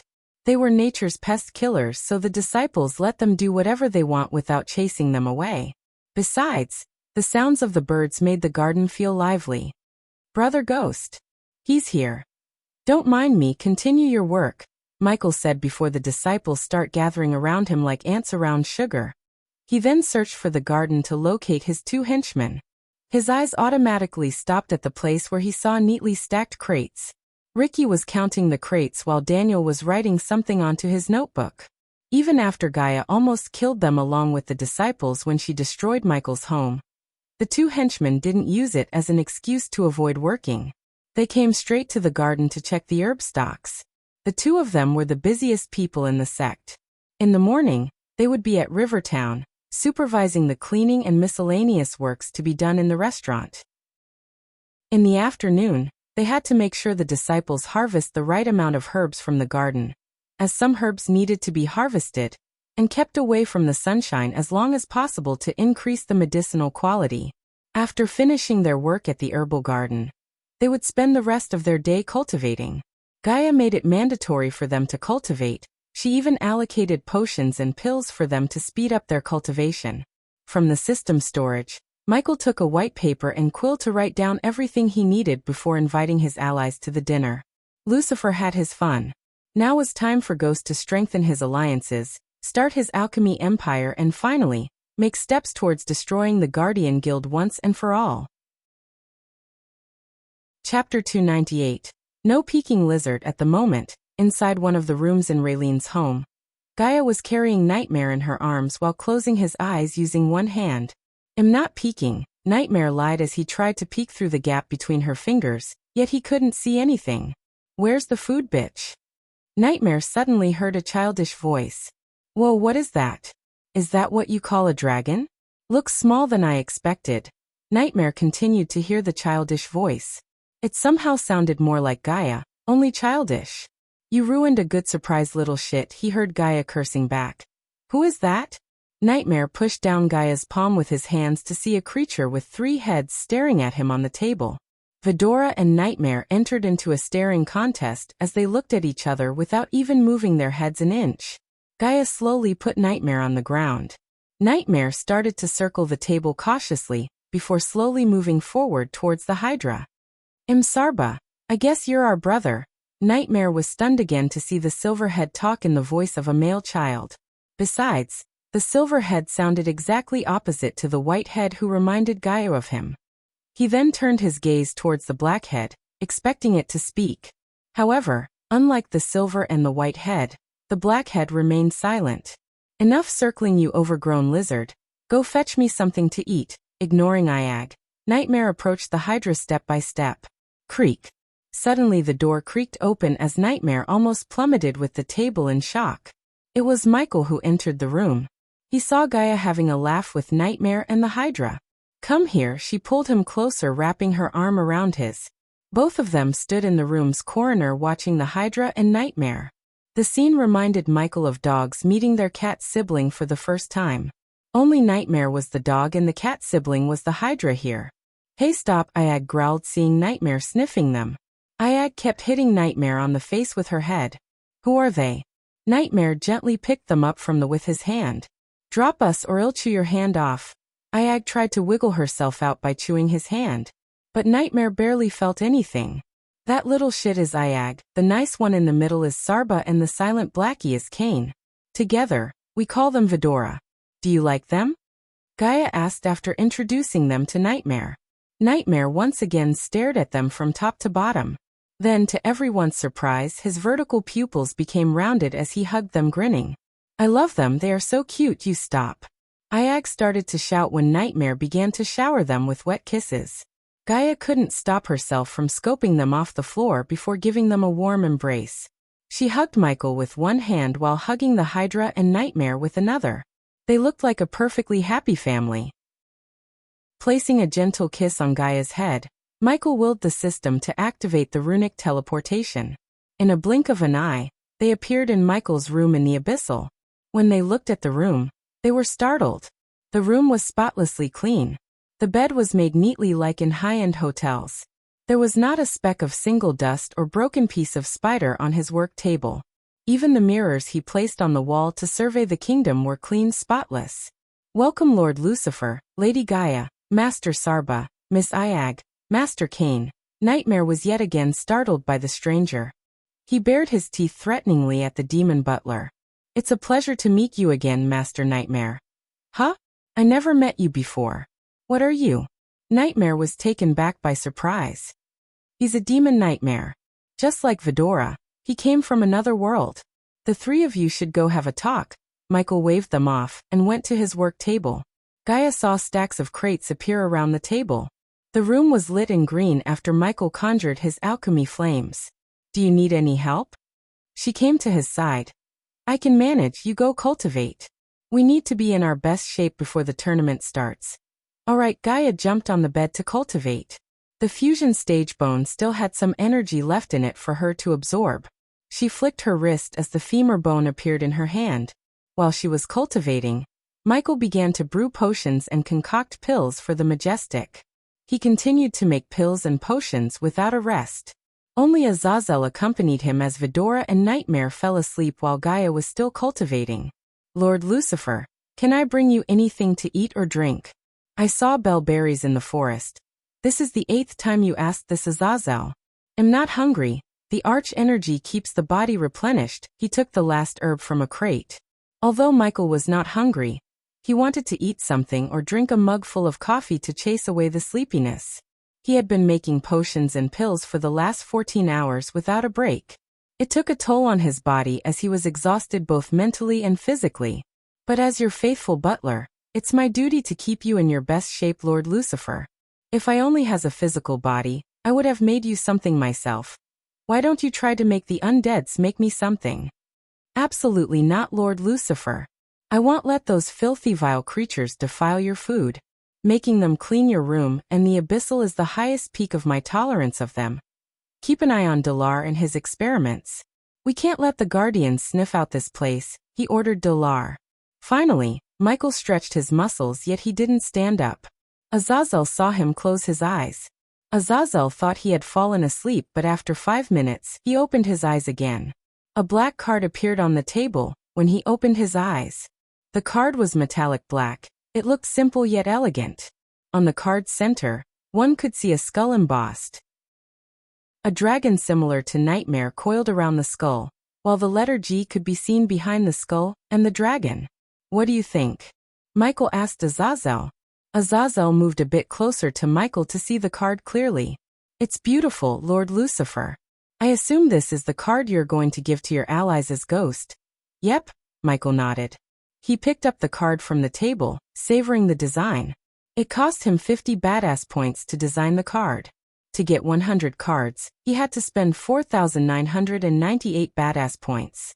The 2 points were discounted by the system. What do you see? Keeping the card in his hand, he asked Azazel. The skull is obviously related to your name, Ghost, as the skull often represents the dead and ghosts in this world. The dragon is Master Nightmare. As for the G behind the skull, the others might think it represents your name, but I think it represents Lady Gaia. You're right, Michael expected nothing less from his demon butler. As he said, the skull represented him. The dragon represented Nightmare, and the letter G represented Gaia. Except for the people in this room, no one could tell that the G represents Gaia. For others, the letter G was the first letter of Ghost. Hey, race, everything you asked. Long after the sun had risen from the horizon, Gaia entered their room in Abyssal. Michael was still sitting before his work table, brewing potions and connecting pills. She had never seen him overworking himself like this. He always used to take breaks or train with her, but for the last 2 days, he never even moved away from his work table. After looking into the space ring Ricky gave it to her, she could tell he's going to be busier than now. I also brought something for you to eat. A mug of hot coffee, fried rice, and a large piece of strawberry cake appeared on the table. The sweet smell of the coffee made him take a deep breath. His mouth automatically began water seeing the delicious food on the table. Raylene's food always had the tendency to make him feel hungry even when he was not. Where's Nightmare and Vidora? Michael looked around the room before asking. They are playing in the dark forest. Do you know Vidora is immune to the fear toxin in the forest? As she said, she took a bite from the cake. It might be because of Vidora's origin. Remind me to check what else Vidora is immune to later. Michael started to eat his food before she finished off like the cake. More than anything, he wanted the coffee to keep him awake.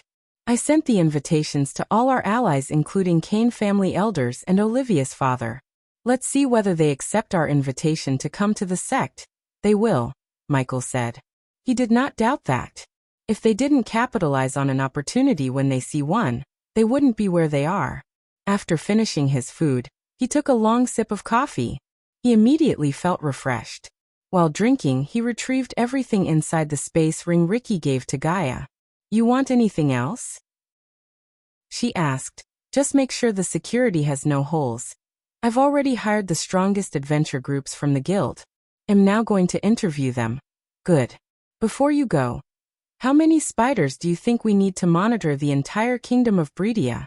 Finished with the fillers needed for this arc. From the onwards, we can finally dive into the good stuff. Chapter 299. The next day after Gaia gave the food to Michael, she came to his room to inform him about the dinner preparations. As she expected, he was still sitting in front of the work table building spiders. The table was filled with tiny spiders. Some of them were crawling on the table, like they were alive. Everything's ready for dinner tonight. She came to his side. Good, I'm finished here. Michael waved his hand as all the 1,000 spiders on the table disappeared into the space ring in his hand. He then tossed the space ring to Gaia. How fast can you fly? Under a sky of perfect midnight velvet. Under stars so brilliant they drew the eyes heaven-bound. The night was a special kind of blackness, the kind that wants only to hold the stars and help them to shine all the brighter. It was a warm black that hugged Michael no matter what. And within its safety, he could feel his own soul all the more clearly, that innocent inborn spark. Whether it was because he was born to be a Dark Lord, he felt stronger and safer in the dark. He was looking at the starry sky from the mountain peak. Despite the light produced by the half-moon and the millions of stars, he was barely visible with his full black attire. A few minutes passed by in peace. Only the silent night accompanied him, until he saw a couple of Pegasus flying towards the sect. He took a few steps to drop down from the mountain peak. He felt the wind gushing against him. The gravity pulled him down faster and faster before he activated the lightning dash to fly. In a blink of an eye, he turned himself into a bolt of lightning to reach the sect. The dinner table was set in Claire's manor. Michael landed before the manor to see Ricky and Daniel waiting to welcome the guests. They wore gold-embroidered gray coat suits. The coat suit was not of the modern age, but of the medieval era. Master Ghost, They bowed with absolute respect towards Michael. Guests are arriving. Be on your guard, yes. Yes, Master Ghost, Ricky stuttered. This was the first time he had been to a dinner like this. For a commoner like him, it was always difficult to interact with nobles. Daniel was able to hide his anxiousness, unlike Ricky who was shivering from top to bottom. Relax. You just need to greet them and show them the way to the hall. Michael patted Ricky on the shoulder to give him some confidence. It's just we are commoners, Dash. That doesn't matter anymore. You work for me. That means you're on equal foot with most of the nobles. Now be on your guard and do what you were told. With a final pat to Ricky's back, Michael climbed the stairs to enter the manor. And Ricky, Daniel, just a few steps away from the front door, Michael turned back to call them. Try not to embarrass me and yourselves, as he said. He entered the manor, disappearing from their view. When Michael entered the manor, he was overwhelmed by the aroma emanating from the air. The aroma was so strong that he could basically taste the air. Following the aroma, he came to the hall where there was a large round table full of food. Mushroom soup, bitter greens with tomatoes the size of peas, rare roast beef slices as thin as paper, noodles in a green sauce, cheese that melts on your tongue served with sweet blue grapes. The disciples dressed in white tunics moved wordlessly to and from the table, keeping the platters and glasses full. The centerpiece of the table was a honey-glazed pit-roasted forest boar. The golden brown meat glistened under the chandelier light. Brother Ghost, the disciples who were working as the servers today greeted Michael. Continue your work, I'll be right back. Michael made his way towards Claire's room to meet her and Gaia. Meanwhile, the disciples finished decorating the dinner table with delicious foods cooked by Raylene. Nathan was flying behind his uncle Lord Malin on the Pegasus in silence. A trio of guards followed them behind. Under the darkness of the night, one couldn't see the five of them without using a spell. It was surprising for Nathan to see how quickly his uncle postponed or cancelled everything he had to do to attend the dinner hosted by Ghost. As the family head of the Bradley family, Lord Malin barely had time to cultivate, yet he made time for Ghost. Unlike his uncle, he didn't come to meet Ghost but his teacher Olivia. He wanted to ask a few questions regarding the upcoming Alchemists tournament. They really turned the sect around, Lord Malin said in surprise, looking at the buildings on the ground. Normally the buildings in this continent would be lighted using torches. Only wealthy families and sects could afford to light their buildings using the chandeliers. Lord Malin didn't expect the Sunrise sect to be using chandeliers to light almost 50 to 60 buildings. In addition, the buildings themselves looked sumptuous with their unique architecture. For a moment, Nathan was unable to guess where they should land. Looking around the area, they found a majestic building with water fountains, a large garden and several lamps decorating it. The manor was brightly lit from all the corners as it looked like it was painted with gold and silver. When they descended, Nathan saw two noblemen waiting at the entrance. Their group approached the two noblemen. Welcome to the Sunrise sect, Lord Malin, the head of House Bradley, and Lord Nathan. They were slightly surprised to see the two noblemen greeting them by bowing their heads. The nobles wouldn't bow their heads towards the other noble. Lord Malin was confused. By looking at the gold-embroidered dress they were wearing, they looked like nobles. Please follow me this way, honored guests. Nathan saw the young one gesturing at them to follow him. Nathan could see the youngster was nervous, yet he tried his best not to show it outside. With a nod, Lord Malin started to follow Ricky behind. The moment they stepped into the manor, all of them were overwhelmed by the aroma in the air. It immediately made their mouths water and their stomachs growl. Hey kid, is this the magic of the five-star chef I'm smelling? Lord Malin asked Ricky while taking deeper breaths. Yes, Lord Malin. Every single dish has been cooked by Lady Raylene herself. Taking another 20 or so steps, they finally reached the hall where several people were sitting around the dinner table filled with colorful, delicious food. Nathan saw his teacher Olivia sitting next to a middle-aged man with a brown goatee. His brown hair had patches of white hair above the ears. Other than Olivia and the man, Nathan saw a woman in her mid-30s occupying the chair next to the Sunrise sect leader Claire. She was not as beautiful as Olivia or Claire, yet she had a certain charm to her. Especially her skin that almost glistened. He had never seen such smooth silky skin. When his eyes fell on the three old men enjoying their wines with broad smiles on their faces, Nathan was stunned speechless because they were the elders of House Kane, one of the most powerful families in royal land. "Enjoy the dinner," honored guests bowing his head.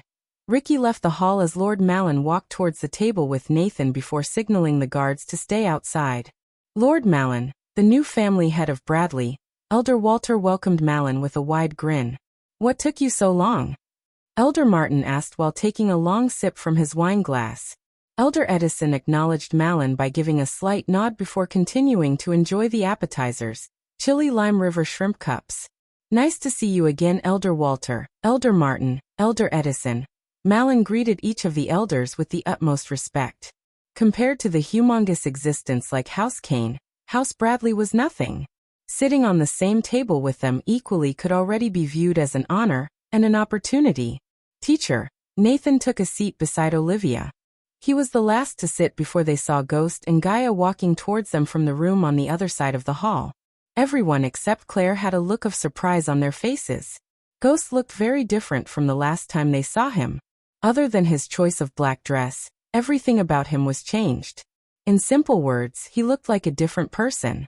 "I'm honored to welcome you all to this dinner, ladies and gentlemen," he said, raising a glass of wine towards them as the girl beside him took the empty chair. "We're sorry about Disciple Jack, Ghost.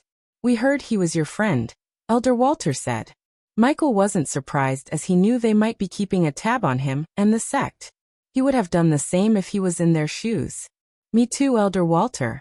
First of all, I would like to thank you for accepting my invitation and attending this dinner on such short notice despite your busy schedules," Michael said. Putting the wine glass back on the table, he flicked his wrist as small rectangular wooden boxes appeared before each of them except Claire and Gaia. "I'm good at many things, but giving speeches was not one of them. So I'll get straight to the point without wasting your time. Ladies and gentlemen, please open the boxes in front of you," as he said. He went straight to the point, avoiding unnecessary pleasantries. With his talents and what he was about to reveal, he didn't have to woo them with pleasantries. The man sitting next to Olivia was the first to open the box. The moment he lifted the box's top, his face was brightened by the light coming from inside the box. His eyes opened as wide as humanly possible. One by one, they all opened the boxes to have the same startled look on their faces. 90% pure potion. The man next to Olivia uttered the words, completely shocking everyone in the hall. Chapter 300. All of their minds went blank for a moment in shock. Except for Elder Walter Kane, who saw a 92% pure potion in a ruin a few decades ago during his time on the Azer continent. No one had seen a potion with more than 85% purity. Elder Edison gently picked up the glistening blue potion and the blood-red pill gently from the box. His hands slightly shivered holding the two. "Where did you get these?" Elder Edison asked. Everyone's gaze now fell on Michael, expecting his answer. "Made by yours truly." Michael let out a slight grin. He looked extremely proud. To some of their eyes he even seemed arrogant. "Do you like demonstration, elders?" Although he asked, he didn't give time to answer as he already conjured the alchemy flames. Under their widened gazes, Michael threw the herbs into the fire. No one moved their eyes from Michael, or even blinked an eye. Nathan had seen him concoct pills or brew potions without using a cauldron as all the other alchemists. No matter how many times he had seen it, his way of making pills and potions still made him speechless. Ding. Congratulations to the host for successfully being a badass. The reward is 2,000 badass points. Ding. Congratulations to the host for successfully being a badass. The reward is 1,600 badass points. The notification sounds rang continuously in his mind. He received more points than he initially expected. In a couple of minutes, a blue glistening potion resembling the one in the box floated above his hand. Every single one of them could tell that the two potions are the same, 90% pure. The sudden rude awakening made them lose their appetite. Nathan wanted to reach Ghost's level in the future. He knew reaching 80% purity would take him years of hard work. Yet after seeing Ghost was able to reach 90% purity, reaching his level seemed impossible. Since when can you make pills and potions with 90% purity? Elder Walter asked. A shaky smile started to emerge on his face, as the surprise sank in his mind. Since I turned 19, Michael paused for a moment before continuing. My mentor used to make me go into the godforsaken dungeons finding ancient techniques and books.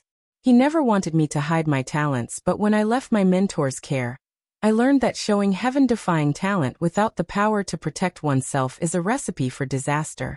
So I pretended to be number 2-inch except for Gaia. No one knew he was lying through his teeth.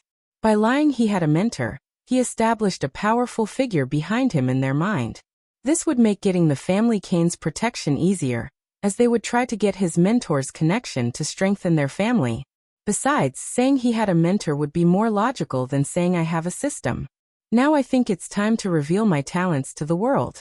Since I consider all of you as my friends, I wanted to show you this first. Everyone knew he has something of them to ask. Nonetheless, it felt good to be considered important, especially to the elders of Kane family. Let's be practical. Great talent comes with great danger. Revealing myself as the number 1 will put me in various dangers. No one likes to be bested by a youngster like me, especially those in the Alchemy Guild. And you want our protection. Elder Edison didn't beat around the bush. He just directly asked Michael. More like getting into a mutually beneficial relationship. Mutually what? Elder Edison didn't clearly get the meaning of Michael's words. You help me and I help you. Elder Martin broke it down into simple words for Elder Edison. I have to be honest, kid. Your talent is really astounding, but as you said, revealing your talents to the outside world makes you a target of many powerful entities. Helping you might get us into more trouble than it's worth. Elder Edison's words surprised most of them. However, Michael remained calm with his usual smile on his face. Since you're being direct with me, I DB to Elder Edison. You may be right, helping me might actually put those who protect me in danger. But Michael took the blue potion from the table, holding it in his hand to let everyone see the vial. Dangers often come with opportunities, and there are many families out there that would kill to capitalize on those opportunities. I bet I can become a court alchemist of any of the 4 kingdoms. Even better, all of them. The way Michael calmly talked as well as his words reminded them that he's not desperate for their help. Rather, he was the one allowing them to help him. And when's the last time you met a 5-star alchemist who takes nothing but ancient artifacts and treasures to even consider making something for you? Gaia asked, looking at the elders. They had to agree with her. There were only a handful of 5-star alchemists in the continent. They would all take either an ancient artifact or extremely valuable treasures as the payment for making pills or potions for them, not gold coins. So you're not planning to give your services for treasures or artifacts like the rest of the 5-star alchemists? The man next to Olivia asked. A well-hidden interest could be seen in his eyes. That brings me to why I invited Lord Malin of House Bradley and you, Lord Reginald. The vice president of Rainshade Merchant Guild. Michael introduced Olivia's father in case someone didn't know his identity. By noticing the way Nathan's looking at Reginald, it was obvious this was the first time he met Olivia's father. Like Lucifer had Maxine, Gibson, Tiberius, Heimberg as the core group, the people sitting at the dinner table were the core group of Ghost except for Nathan. In the future, they would need to work together, so they needed to get acquainted. I'm planning to expand the Majestic and I'd like your help to do that. Lord Malin is already on board to take care of the security. Of course, my dad will help you, teacher. You have my word. Dad, say something. Olivia elbowed Reginald as the man revealed an embarrassed smile. I have to discuss with the president, but I can assure you that he will get on board. We just need to iron out some financial matters. Since you're my teacher who charges not a single coin for teaching me, my dad will get you the best deal possible. Won't you, Dad? Olivia glared at her father, giving him a death stare. Unlike the others, Elder Walter didn't control his laughter. It seems you don't call the shots, Reginald. Reginald sighed. We can talk about this in detail later, Lord Reginald. And elders, Michael turned his gaze towards the 3 elders. The card I gave you is a sign of our friendship. It will give you direct access to me and my services are free of charge, no questions asked. Take this as gratitude for offering your protection for the sect. I have one last announcement to make. As you probably know, Raylene, my friend, is a 5-star chef. We are opening a restaurant in Rivertown next week. I'd be honored if you all came to the opening with your families. Now please enjoy the dinner. My men outside will take you to me if you want to meet me later. Michael raised the wine glass one more time before leaving the dinner table.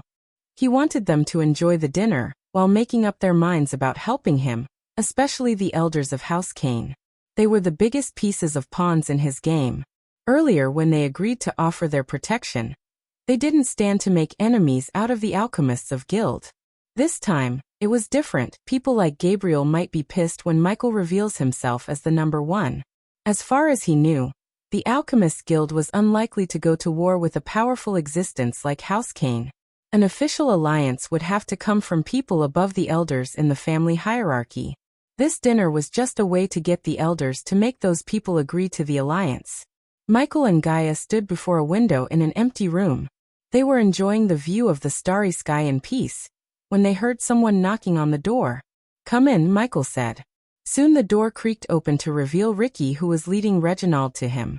"Master Ghost, Elder Walter asked me to give you this."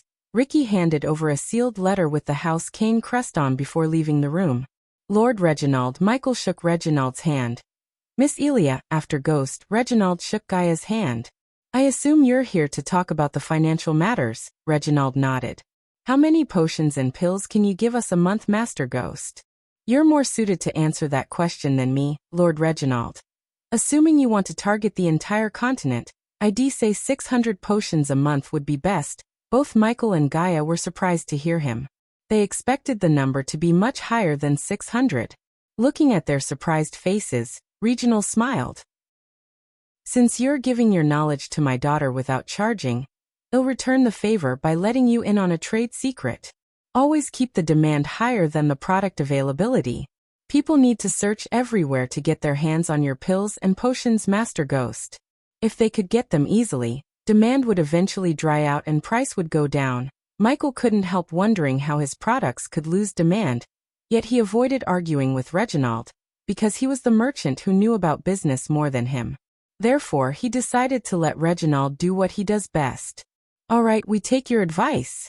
Now, shall we discuss the price and your cut?" With a wave of her hand, she placed 2 sofas on the room for them to sit. "I need to take this moment and thank every single one of you who reads my story and supports me. Reaching 300 chapters wouldn't have been possible without you guys and gals. I'm truly out of words to show my gratitude. The only way to show my gratitude is by giving you more quality chapters. I've been constantly working on improving the quality of the already published chapters, and doing my best to pump out chapters with minimum errors. Thank you again. Yours truly." Chapter 301. So 20% is the lowest you can go? Gaia asked. "If it was up to me completely, I would not even take a cut considering what you're doing to Olivia. However, the Merchant Guild rules are pretty strict. I have to convince those old muckers to invoke the Golden Opportunity Rule to get you this 20%. I have to call in every favor." 20% will do then." Michael knew Reginald was doing his best. The man did not seem like swindling Michael, but genuinely trying to get him the best deal possible. 20% for you. 10% for House Bradley. You said you can sell a potion or pill for the price of an average of 80,000. 600 into 80,000 is 48 million. Minusing the cuts 14. 4 million. Well, get 33. 6 million inch. Michael was really surprised to see her mathematical skills. She was like a human calculator. She didn't even blink doing the calculations.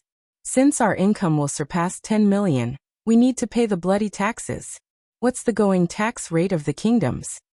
It took Reginald a couple of seconds to answer as he was stunned by the girl's skills and numbers. Only girls coming from royal families or prominent noble families received such high education. This meant, the girl obviously either a lady of a powerful noble family or a princess. According to Olivia, they knew nothing about both of their origins. Reginald, however, now narrowed down into 2 possible options for Elia's origins. 5% in Breedia, 8% in Kethin, 10% in Royal Land, 7 in Drattle and 10 in Thusia.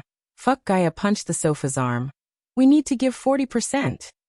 Relax, there might be some ways to reduce, or even get a waiver from tax from the kings." Michael patted her on the shoulder to calm her down.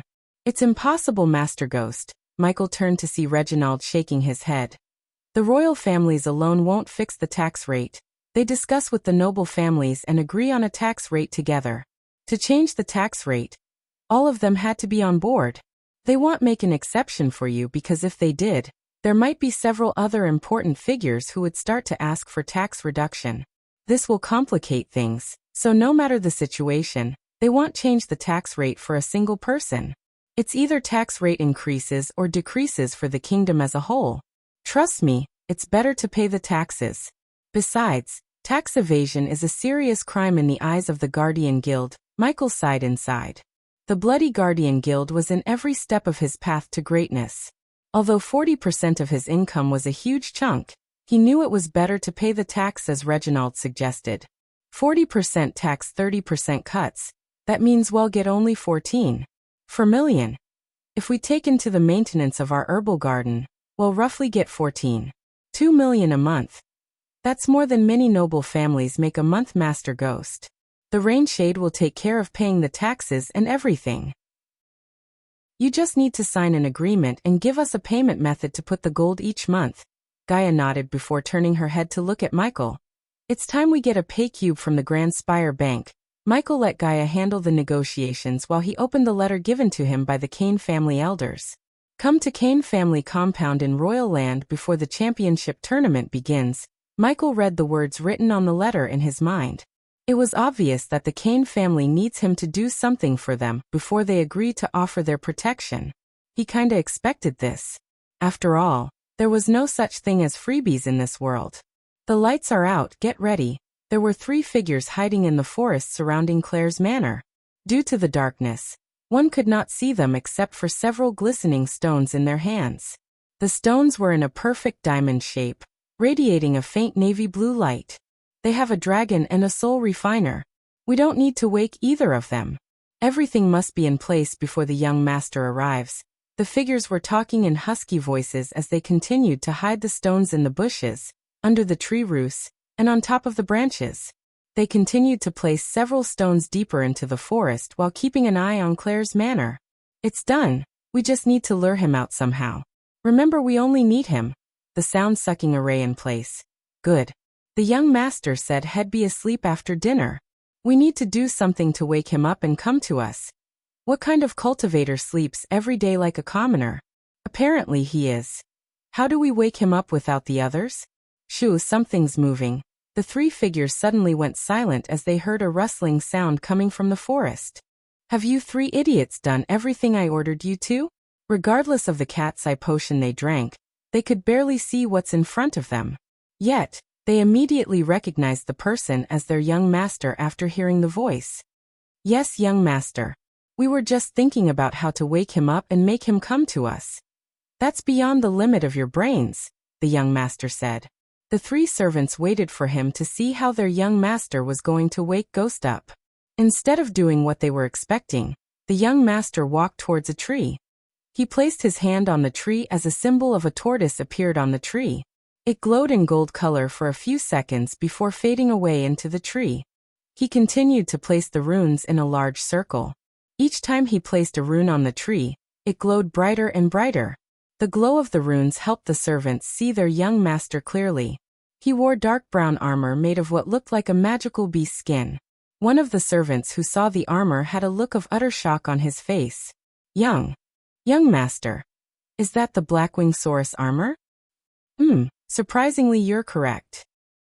Get 1,000 gold in my name. The young master's words made the servants' heart jump out in joy. This was why they worshipped him no matter how many times he cursed or beat the crap out of them. End of the day, the young master always took care of them. Young master, look, suddenly another servant pointed at Claire's manor. Thanks to the cat's eye potion, they could see a figure walking out of the house.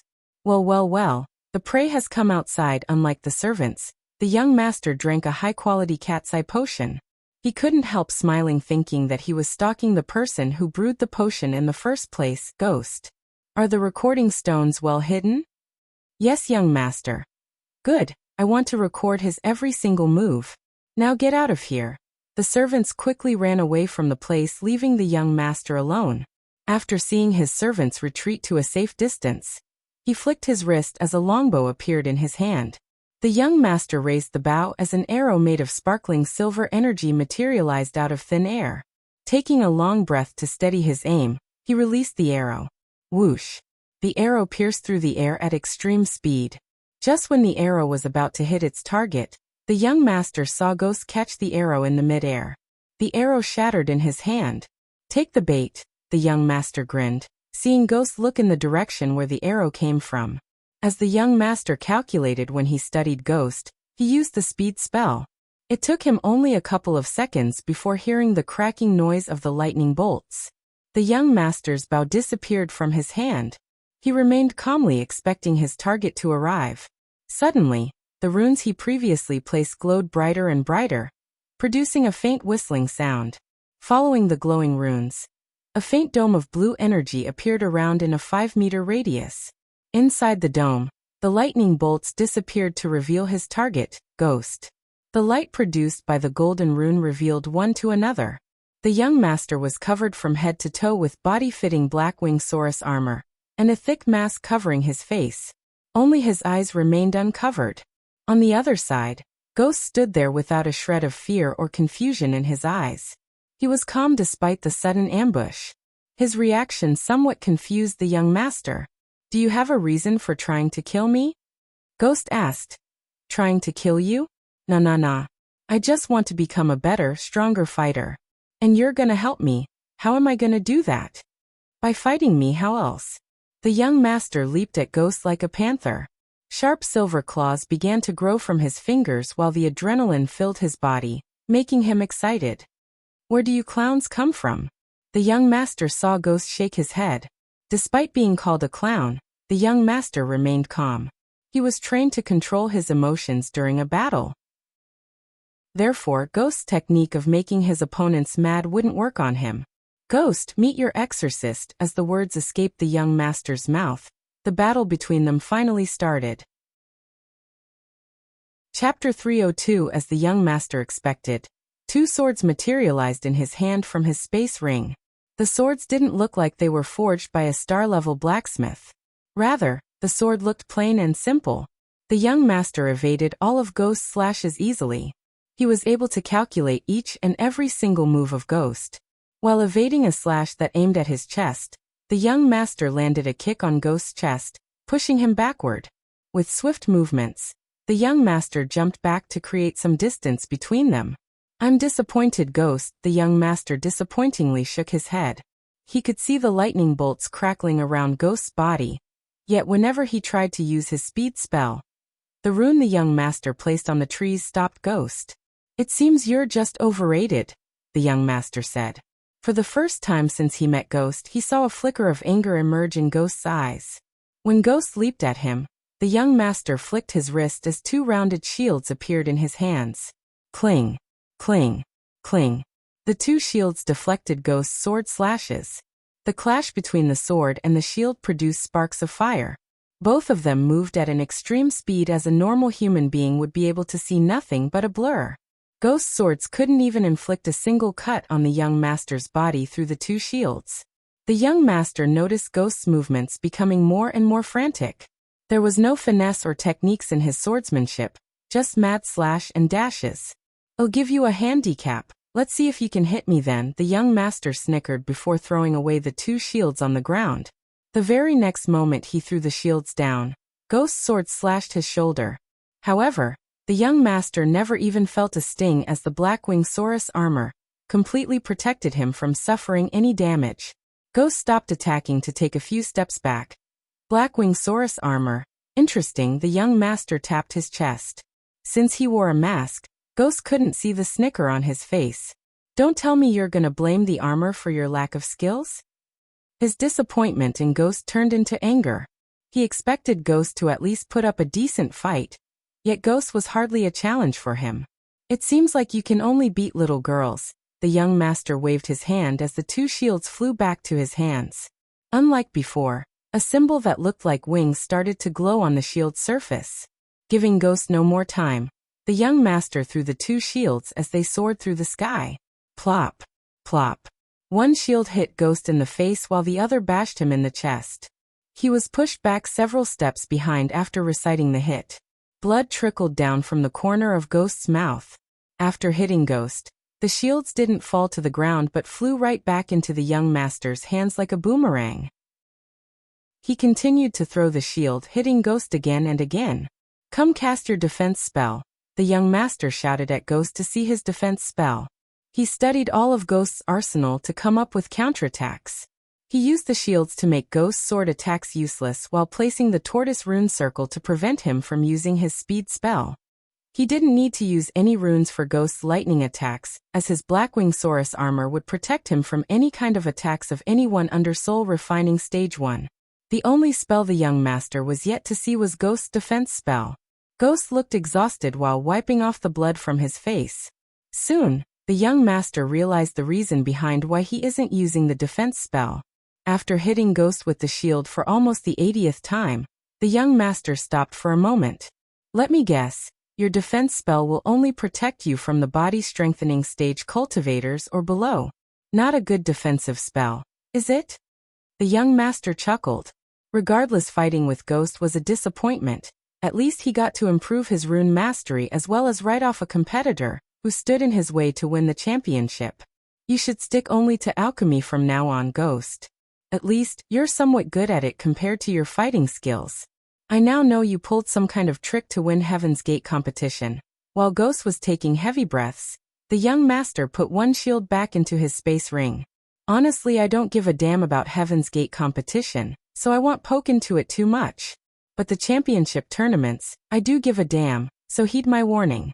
If you dare step on the ring, I won't be as merciful as now." As the last word escaped his mouth, the young master threw the shield with enough force that sent Ghost flying back. The young turned back, slowly ascending to the air. The shield flew right back to him as he flew into the clouds without even turning back to see Ghost. In his mind, Ghost was not a worthy competitor to him. He was just another overrated prodigy in Elon. He was not even worried about the recording stones he asked his servants to hide around the battle area. As far as he was concerned, he wasted his time studying Ghost. He knew that he would have defeated Ghost even if he didn't come up with countermeasures for Ghost's spells. The fuck was that? Why didn't you kill him? Although Michael didn't need any assistance, Gaia still came to help him up. She was shivering in anger. Before even Michael could activate the APD, she tore a long cloth piece from her coat to wipe the blood off from his face. "Did you do what I asked?" Michael asked. The scratches on his face quickly healed after the APD injected the healing potion into his body. "Please tell me we're gonna go kill him and his family." Despite his wounds being healed completely, she still gently rubbed his face with the cloth. The love and care in her eyes really moved Michael. He forgot about the ambush for a moment to enjoy the tender care. "Do you think he's the one who killed Jack?" she asked. "No. This guy gets off by defeating someone at his level or stronger. If he met Jack, he wouldn't even acknowledge Jack as this clown is too arrogant to notice people like Jack. That doesn't mean we should let him live. If you hadn't stopped me, I would have ripped that bastard into pieces." Because of the eyes of darkness, Michael was able to see the young master's cultivation level. The young master was 5 levels below him, core formation stage level 3. Considering his rune mastery, anyone on the same level or a level or 2 would have a hard time defeating the young master. The young master was prepared to battle Ghost. Hence he placed the right runes and came up with suitable strategies to restrict Michael's spells and attacks. If Michael wanted to kill him, he could have simply let Gaia put an arrow through his eyes as they weren't protected by the Blackwing Saurus armor. "Relax, I just wanted to see what a rune master could do in a real battle. Anyone who could afford a Blackwing Saurus and rare shields must have a powerful backing. If I didn't stop you, you would have killed him and ended up making a powerful enemy. But that doesn't mean he gets off the hook easily." A devilish grin emerged on Michael's face. "What are we gonna do?" Gaia became excited to get revenge on the young master. "You'll see." The next morning was a cloudy one. The clouds diffused the daylight to a soft, gentle sweetness. Even when flying under the clouds, Michael could feel cozy under his clothes. The sunlight moved much like the ocean, showing the blue amid the whitish dove gray, a medley of silvers that ripple outwards to adorn the sky. He could have used the runic teleportation to reach the royal land. However, he wanted to spend more time with Nightmare, Fedora, and Gaia. Therefore, he decided to fly for a day before activating the runic teleportation. What are you munching on? Ayag craned her neck to see what's in Gaia's hand. Currently, Fedora relaxed in Michael's inside coat pocket while Nightmare leisurely rested on Michael's right shoulder. No. She looked like a chipmunk with her cheeks bloated due to the biscuits inside her mouth. She was afraid the three of them would steal the cookies, so she ate them as fast as she could. Don't lie to me, bitch. Give us half of your hoard, Ayag threatened Gaia. If it wasn't for the other two heads remaining calm inside Michael's pocket, the white head would have jumped outside to steal Gaia's cookies. One day, I'm gonna roast you and sell you as a delicacy in our restaurant. Come on, give them a cookie, Nightmare said as Gaia rolled her eyes. I did give them like 24 cookies. Don't fall for their tiny body. They will eat you whole if they were allowed to, especially that white little shit. Nightmare's eyes opened wide in surprise. Humph, only 24, not 200, Ayag snickered. They continued to bicker along the way while Nightmare and Michael chose not to interfere between them. After flying for almost half a day, Michael activated the runic teleportation to reach the royal land. Chapter 303. When the sun disappeared into the horizon, Michael appeared in the alley behind the old ship tavern. As usual, the tavern was buzzing with the crowd. Michael and Gaia put on dark hoods to cover their faces while Nightmare shrunk himself to hide within Michael's coat pocket. If this was any other day, Michael wouldn't have hidden his identity, but strolled around the kingdom with Nightmare on his shoulder to spread his legend as well as earn badass points. However, the letter left by the Kane family elders gave off a sense of secrecy. Showing himself to the public wouldn't be a good idea if the Kane family wants anonymity with what they plan to ask of him. The city seemed busier in the evening than in the morning. Gaia led him through the large lane going towards the north side of the city. Both sides of the lane had lines of lamps lighting the lane. The street and the shops were filled with people. Occasional street food vendors called out to anyone who looks in their ways. Look at that. While walking through the crowd, Gaia pointed at a light lamp. The light lamp had a poster stuck on it. He noticed several posters on the walls, on the lamps, and even on billboards above some buildings. Michael recognized the faces on the posters. Most of them had Alex Fisher's face while the rest of the most contained Selena's and Adam Kane's faces. 5 gold coins for Master Alex Fisher figurine. You want to dress like Miss Selena? This is the place for you ladies. Get your Kane shirts to show your support for Master Adam Kane. Jason Myers Fans Club is this way. We have Miss Sabrina's sword props. The further he walked, the more he saw the merchants selling all kinds of stuff. You know, I heard our faces are everywhere in the river town, Gaia said in a husky voice. Michael noticed a few disciples of the Sunrise sect running around in late hours. Before now, he thought they were dealing with their personal stuff. It seemed like the disciples and the River Town people were planning something to surprise them when he visited River Town to open his restaurant. The people of River Town worshipped him for several reasons. First, he protected the town from the Netherals. Second, the Majestic created lots of traffic as many nobles and people traveled through the River Town to get to the sect. This gave a new life to River Town's boat services and small shops. Third, everyone called Michael Ghost of River Town. The name carried weight. The bandits stopped harassing the merchants and the people coming to River Town, assuming that the River Town is protected by Ghost. Nightmare's recent cleaning of bandits strengthened the thought even further. If Royal Land was the domain of powerful houses such as House Kane and House Fisher, the River Town was his domain. The entire town planned to show their support for Ghost and Elia. Considering Michael didn't get the chance to visit the River Town since he came to the sect from the southern continent, he never saw the preparations for the tournament. While taking a look at the tournament celebrations, they came before a large junction where they saw several lanes branching out from the junction center. At the start of each lane, a signboard was placed with only a crest etched on it. Michael looked at each signboard for the Kane House crest. With the help of the light lamps, Michael was able to locate the signboard before walking the lane to reach House Kane Manor. Unlike the street he came from, the lane was void of people.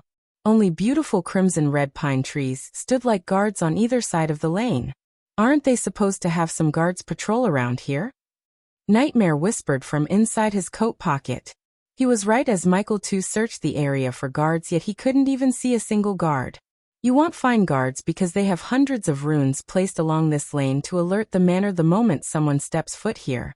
The Kane Manor probably is watching us. Just as she said, Michael began to notice several life signs around them through his environmental scanning map. Some of them were flying way above the clouds while some of them blended with the foliage.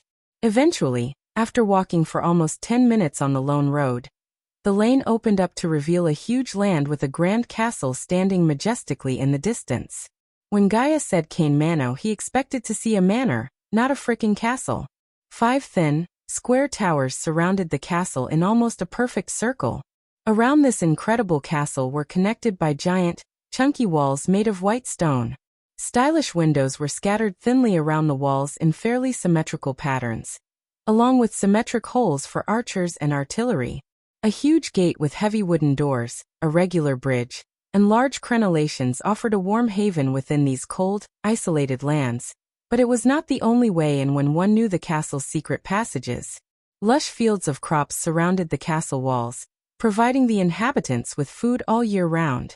This castle looked well preserved, but without knowing its history, it was impossible to tell if it's a newly built castle or a well-kept one. The castle looked majestic under the light of the moon. Not only Michael but also Nightmare peeked his head out of Michael's coat to enjoy the castle's beauty. Stop gawking, you two. Compared to my castle, this is like a poor hut, as Gaia rolled her eyes. A bright light dashed towards them like a shooting star. The light gradually slowed down to reveal Elder Walter's smiling face. Welcome to Kane Manor, kids. More like a castle. Michael let out a burst of laughter. The elder laughed with him proudly before leading Ghost into the castle. The three of them took off to the sky instead of walking. Michael could see the castle's ground from the sky more clearly. As any typical beautiful castle, the Kane Manor had a front lawn, spacious backyard, fountains, barracks, herbal garden, and various other ornaments to decorate the castle even more. They slowly descended through a door on the roof to land on the throne hall. Huge braziers half enclosing each of the 6 ivory columns light up the entire throne hall and paint the hall a range of yellows and oranges. The illustrations of a kingdom in the sky on the slanted ceiling dance in the flickering light, while statues look down upon the mosaic floor of this majestic hall. If the castle was impressive, the throne hall made Michael speechless. The vermilion rug splits the entire room in half, and was matched by the thinner ones on either side of the hall, while pennant banners with gilded ridges the walls. Between each banner sat a small altar full of candles, many of which have been lit and in turn illuminated the artistic depictions of late heroes below them. Huge windows were concealed by draperies colored the same vermilion as the banners. The curtains had been adorned with fine patterns and intricate embroidery. At the far end of the hall, a grandiose throne of obsidian remained in front of a giant painting of the kingdom, and was adjoined by 6 equally lavish seats for the higher officials of the Kane family. The throne was covered in gilded illustrations. Fixing on each of the wide armrests is a carved petal. The light pillows were a dark vermilion. These too had been adorned with adorned quilting. Those waiting to meet the Kane family elders could do so on the abundance of luxurious and comfortable maple benches, all of which were facing the throne in a V-shape. Those of higher standing could instead take seats in the luxuriant balustrades overlooking the hall. Elder Walter led Michael and Gaia towards the luxurious seats nearest to the throne. Wait here, Ghost. Elder Walter gestured to Michael to take a seat before clapping his hands. Soon, 2 young maids came running to Michael's side. Take care of them, Elder Walter said to the maids before leaving the throne hall. I'll take hot water with a drop of lemon, please, Michael told the maids. They looked surprised as they expected him to order expensive wines or delicacies. Same for me too. Right away, young master, young miss. The 2 maids rushed back into the kitchen, leaving Michael and Gaia alone in the throne hall. Interesting choice of drinks. Suddenly Michael heard a powerful voice reverberate in the throne hall. They looked up to see a figure coming down through the roof door they came through earlier. Standing 6'4" tall, this white-skinned man had an intimidating feel about him. He had a round face, a flat nose, angled lips, and his brown eyes were heavy-lidded. His light chestnut brown hair, dip-dyed almost the full length with shades of turquoise, was shoulder-length fine, and was usually braided, and he has a handlebar mustache. His muscular body looked as if it was sculpted from a ceramic stone. A dark tattoo of the House Kane family crest could be seen on his neck. His fine clothes were mostly earth-colored and loose and flowing. A fusion stage level 1 cultivator, Michael was able to see his cultivation level. This was another shock he received since he came to the Kane Manor. Now Michael really wondered what a powerful man like him had to ask from him. You're tuning in to the Lee May's Sword of Destiny YouTube channel. We're so grateful for your support, and don't forget to subscribe to join us on this incredible journey through captivating stories. Your generosity through donations truly makes a world of difference, as it's the primary source of revenue that allows me to expand and enhance this channel for you. Thank you from the bottom of my heart for being a part of this adventure.